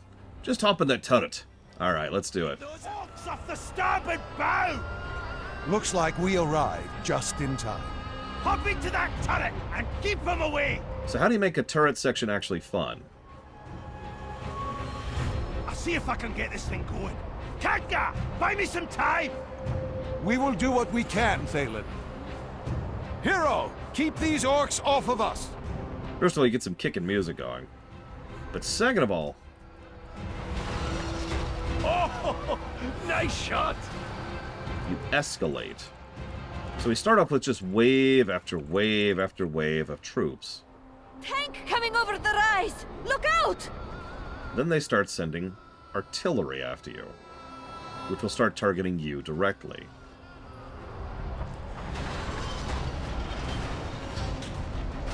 Oh, these controls don't make sense. Remind me never to drive a tank built by an orc. Hold strong, everyone. Here they come. You also notice there's enough masses there that killing 200 does not take very long. So it's not a slog like some of the Wrath examples I've given before. They're bringing up explosives. Destroy those carts before they get close. So now we got carts of explosives. You'd think, oh, that's a bad thing. And if they get close, they will absolutely kill you. But that's more for your benefit, because when they explode, they take out everything nearby them.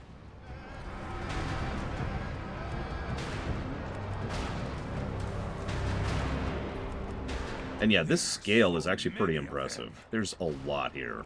The Iron Horde is huge. We are killing probably thousands of them in this initial battle. I mean, this whole scenario we're going through, I mean, not just this one fight.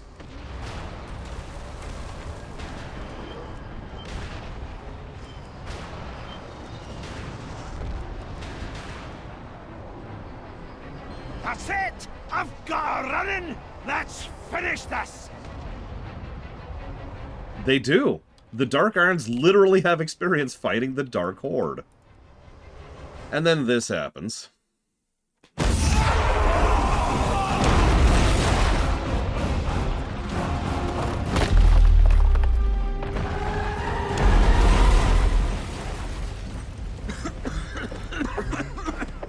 Now we're stuck here.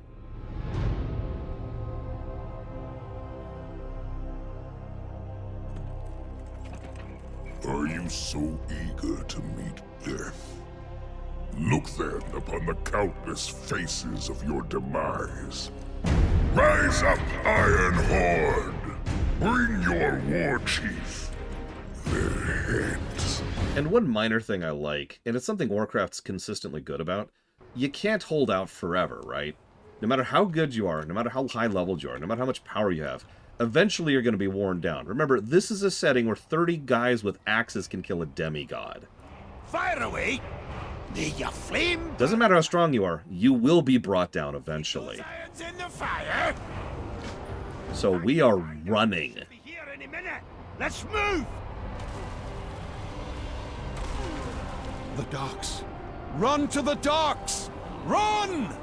Run! Notice all the corpses, by the way. This is all of the named people who had been helping us here. Come at me, Hellscream! Not all of them, but most of them. Don't be a fool, Gunnar. Run! We will fight another day. And yeah, our only objective here is to bail. See the ships ahead.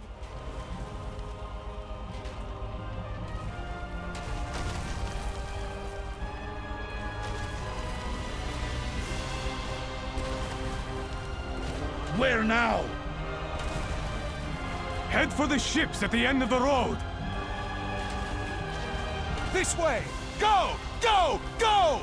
There is no place to run, outsiders. This is my world. We will find you. We Frostwolves will be waiting for you, Hellscream! You! Your ogres! Your whole Iron Horde! You're as good as dead! I really wish this wasn't an MMO. I know that sounds strange, especially given how much I love this game, but God, Warlords more than anything else would have benefited from being a single-player RPG. I've mentioned this before, and this is a negative, to be clear.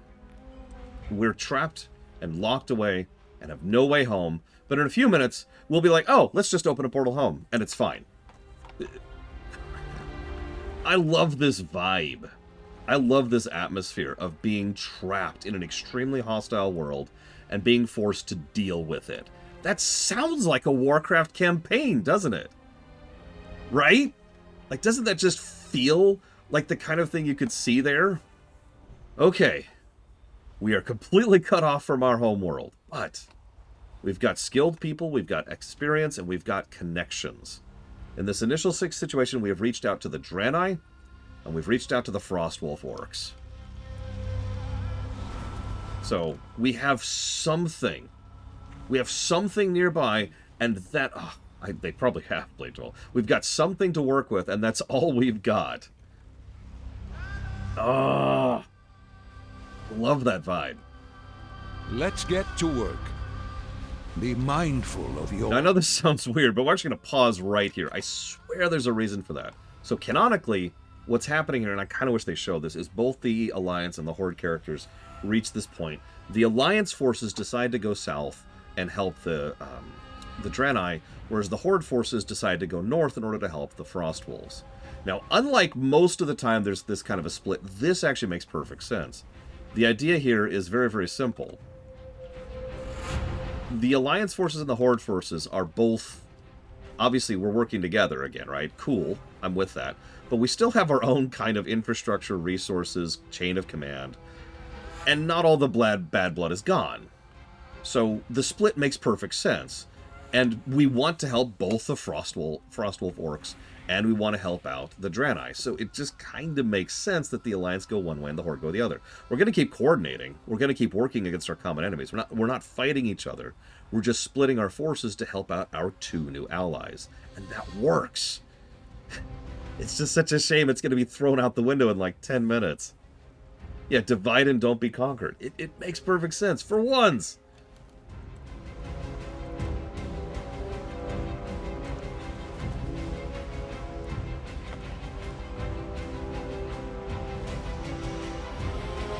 Forgive me for sounding gushing, but I really like Warlords when it hits, if it's not obvious. I just have to add that last half of the sentence, you know? I should mention that the single worst cutscene in the entire game is in Warlords, so that'll be fun when we get there.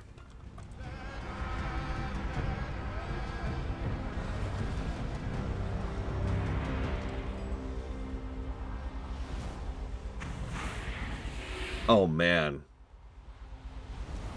I'm with you, Huthor. I am with you. It's worth noting. Because, like, we finally get rid of the War Chief. We finally start turning into the Horde Council. And then we go fight War Chief Hellscream.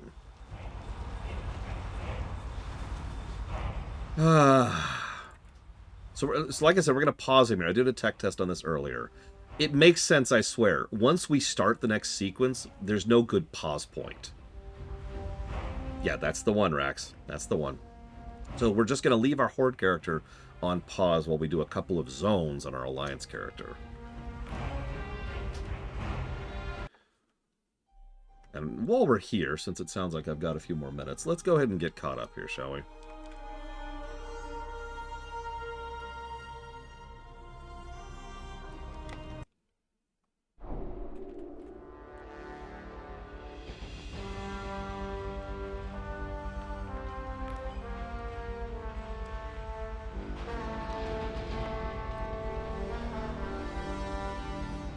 So, we're not actually that far behind where we just were. Yeah, the zones of Warlords are legit. There's really only one asterisk to that, and that is Talador. And that makes sense, because Talador is just lost content 101. Like, there's so much that was supposed to be in Talador that is not. It's the most obvious zone, other than Tanan, that's missing content. So the only story that really retained in that zone is the one against the Legion. Yeah, sweep it under the rug, sweep it under the rug. Talador's fine, it's just, it's the most obvious absent content here. I'm apparently misspeaking. Let me try that again. Talador has that asterisk. And yeah, Yrel's character arc is gone. They don't do the thing with Orgrim they were going to do. Like, I'll go ahead and tell you it out, because I don't have much else to talk about right now. Picture this, right? No matter what, I must remain loyal to my war chief. Okay, the next time you see them, what you're doing is dishonorable, war chief, and I will never work with you on it. We must be honorable instead of being with my war... Oh no, my war chief has betrayed me and killed me. Well, that's an interesting point, Pillars of Snow. By all means, point out Farallon on the map to me.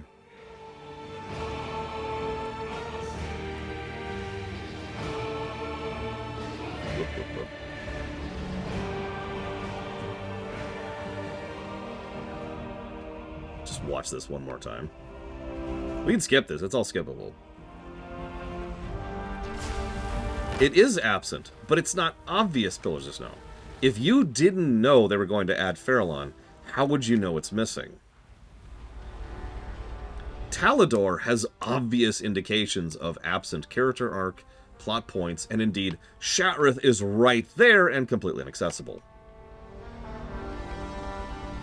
Oh God, someone has the frickin' earthen mount. Who's there? Run with the pack. I just want to show this off really quick. This is an earthen mount. I want it, and I will probably never get it. It looks very cool. That's it. Just wanted to comment on that really quick.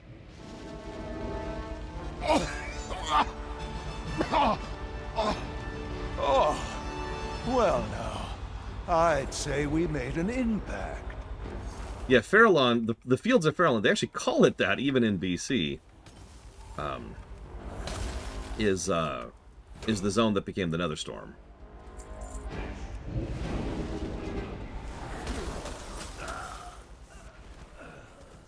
Yeah, Farallon is very absentee content. You can... there's kind of an asterisk to that, Shatrith, but essentially, no. If you really want, I could show it off, although that would require switching characters. Let me put it to you this way. There's Shatrith City, right there. Now, tell me how much content is in Shatrith City. If you said one quest chain, which is actually the end of the Talador arc, then you are correct. There's also, like, random bosses, and, I mean, you see all the skulls, those are all, like, random rares you can go kill. But, like, that's it. You also cannot go inside the bubble at all. It's completely locked off. Unlike, say, Auchindoun, which is also in full position, and we can actually go inside there. Yeah, for all intents and purposes, Shatrith is right there and doesn't... This is why I say that Talador is worse than Farallon. Because you can literally see Shatrith right there. But Farallon is gone. There's no sign of it. Anyways. Oh yeah, I guess there's the daily too. I forgot about that. Okay, hang on.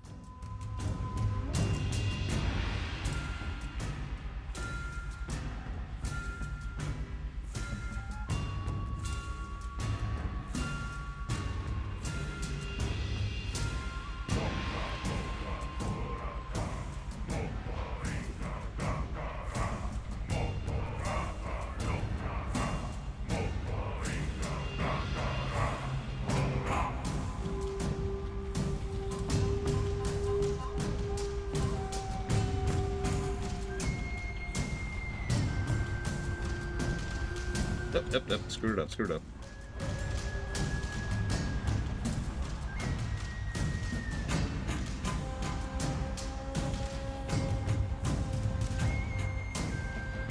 Don't make me take it back, Yura.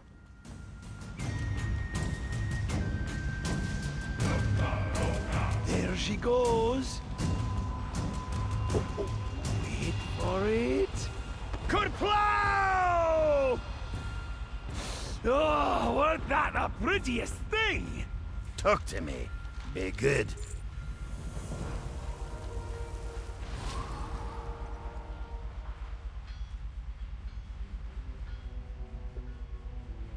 I was gonna say, I'm not sure I've ever drawn a dick in a video game.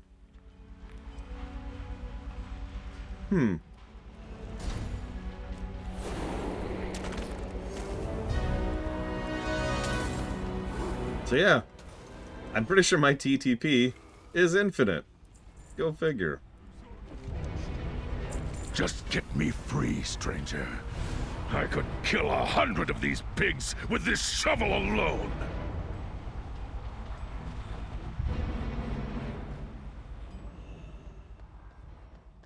Also, I'm with you. Damn it, Bragwin, I knew it! I'm with you, Lineruth. They put a lot of art assets into Shattrath. Like the outside of the city is there. And visible. And awesome! And devoid of content.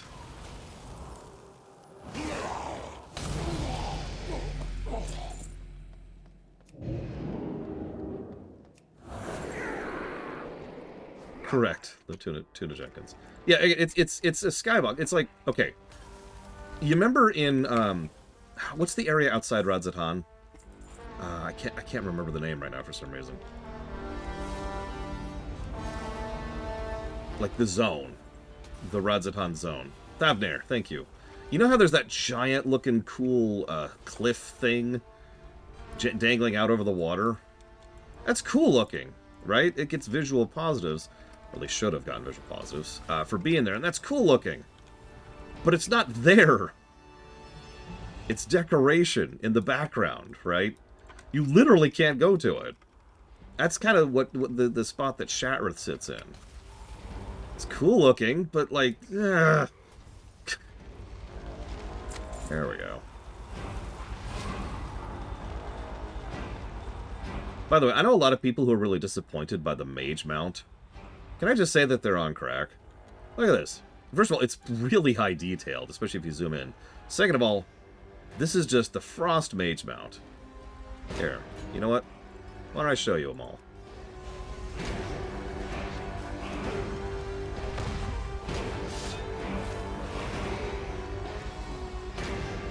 Yes, as usual, this is the class mount. So here's the Arcane version, my actual personal favorite of the three.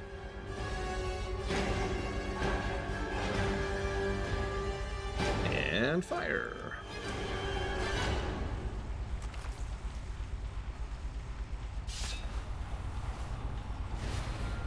Which looks like this. I have no idea, PM Triox.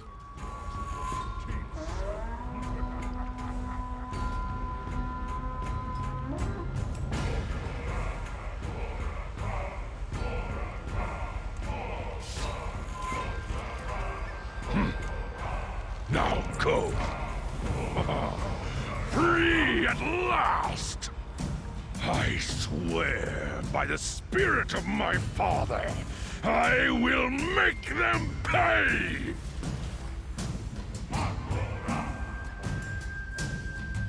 How can I help you? Have a good one.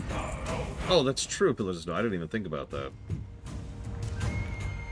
You must listen. It's all made better now, because naturally we're going to have a dungeon for Shattrath, right? Or a raid? Right? A Shattrath raid, Huthor? Much to be done. We're going to have that, right?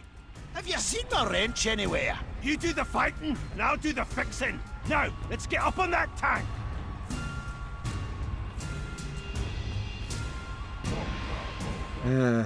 Warlords. I honestly think Warlords is going to score pretty well. There's just too much good here for it not to, but it really is the place where great ideas went to die. I've said this before, and I'll say this again. I think we can climb up those chains. This is the biggest consequence of Titan that we will ever see. right here.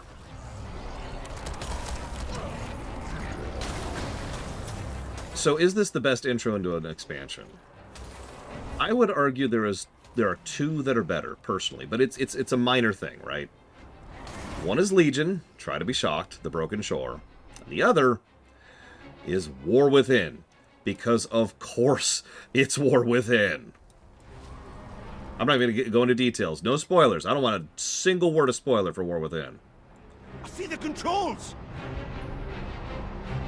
But War Within's intro is legit. Fire away! May your flame box off the starboard bow! So let's do this again. Looks like we arrived just in time. Hopping to see if I can get this thing going. Khadgar, buy me some time! We will do what we can, Thalen. Hero, keep these orcs off of us! I was going to say, I haven't seen Dragonflight's intro because it's an Evoker quest. I will be seeing Dragonflight's intro for the first time with you guys. Guys, gals, and everything in between. Tank coming over the rise! Look out!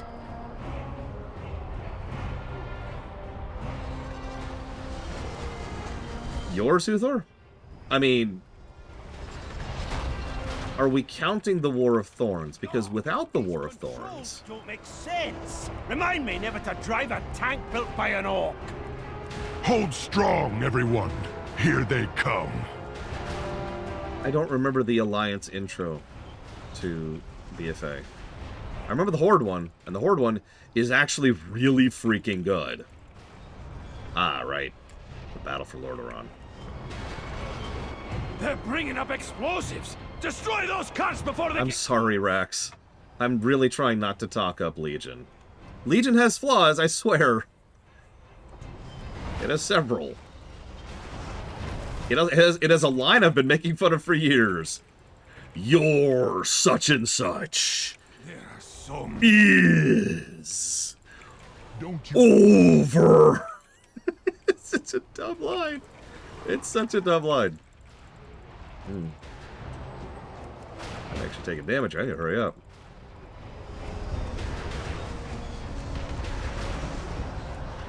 Legion, I'll talk more about this when we get there, but at least part of the reason I hold Legion so high isn't just the quality expansion, which is there. Let's finish It's because it was what I always wanted WoW to be. Strong continuity focus, really diving into the characters and the main plot of Warcraft. Not World of Warcraft. Warcraft, the setting, the franchise, and actually doing some really great stuff to move the setting forward, really doing some status quo changing stuff. And all of that on top of tying up and addressing threads from all the way back to, like, Warcraft 2. Like, they did so much in Legion that I had been wanting for years. And so I've got that emotional connection point. It's the exact same reason why I'm trying not to prejudge BFA so much, because BFA did the exact opposite to me, personally, like, emotionally. I was like, no, this is everything I don't want WoW to be. I need to see this one more time.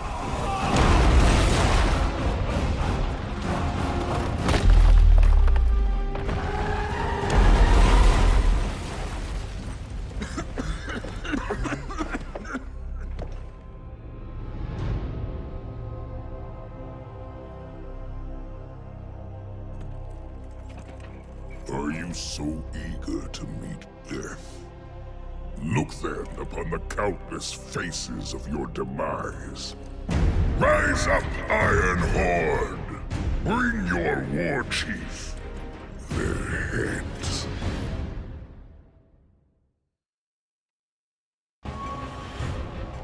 How can I help you? Keep those irons in the fire? Okay, let's get the hell out of here. That danged army should be here any minute.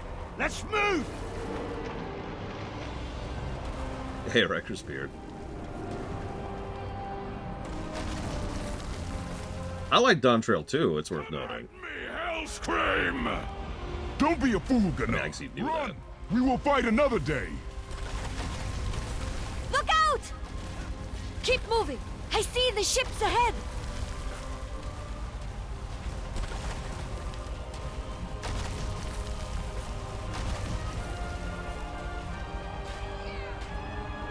Where now? Head for the ships at the end of the road! This way! Go! Go! Go! There is no place to run, outsiders! This is my world! We will find you! Ignore his threats. We will go to Shadowmoon for reinforcements. This time, the Draenor will triumph! That's such an understated line. This time, the Draenor will triumph. And that's said by Murad. Think about that. Oh.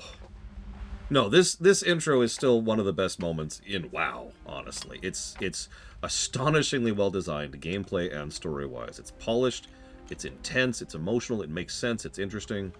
I think I only came up with, oh, excuse me, no. 0 negatives for it. So, yeah, no, this is legit.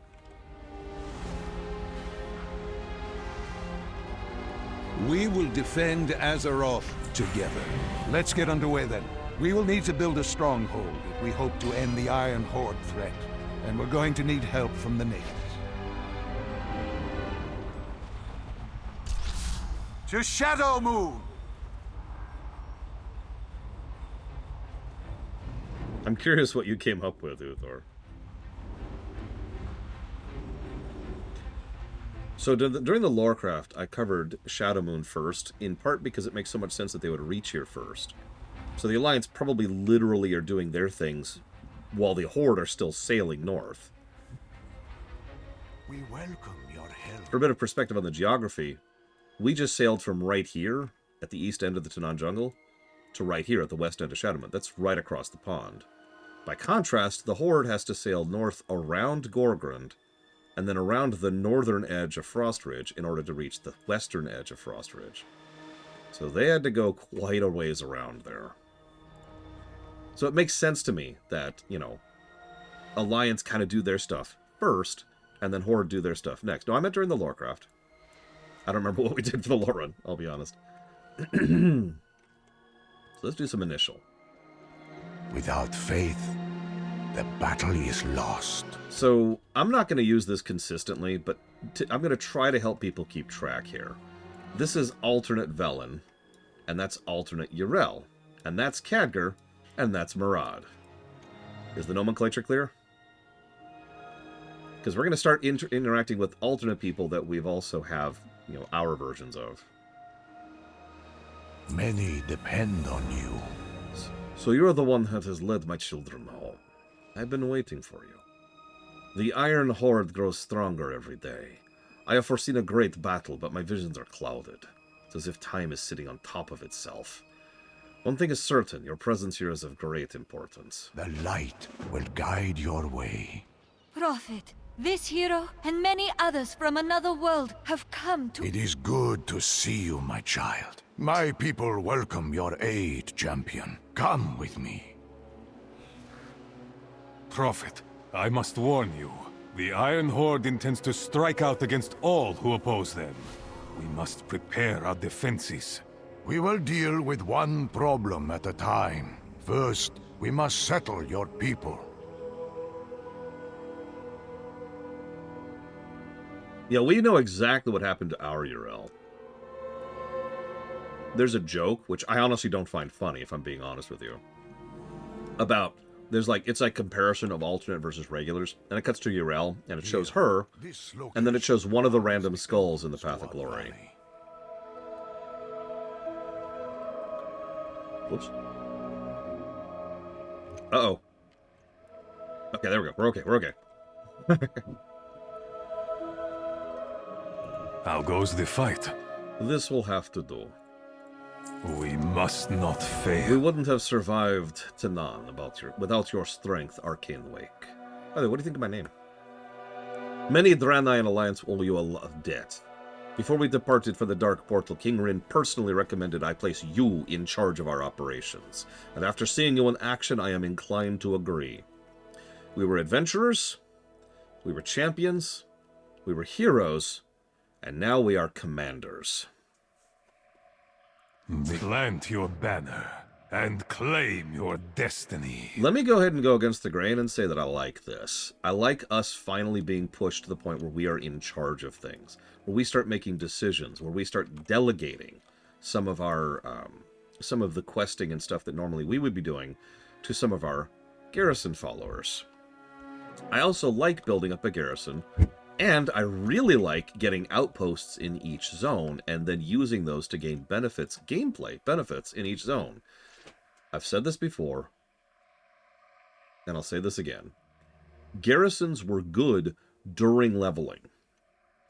During that stretch of time. They were bad at everything else, but during that tidbit, they were something actually good here. It also makes sense because, once again, just like the other... Dinner. It's dinner time already? Mm-hmm. And look, I got it. Taylor gave me something, and I'm giving it to you.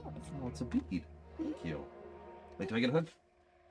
And you can make a necklace for... And you can make a necklace. Hug. You can make a necklace with it. Wait, what kind of necklace? Like a necklace, if we find more beads, you can put in a...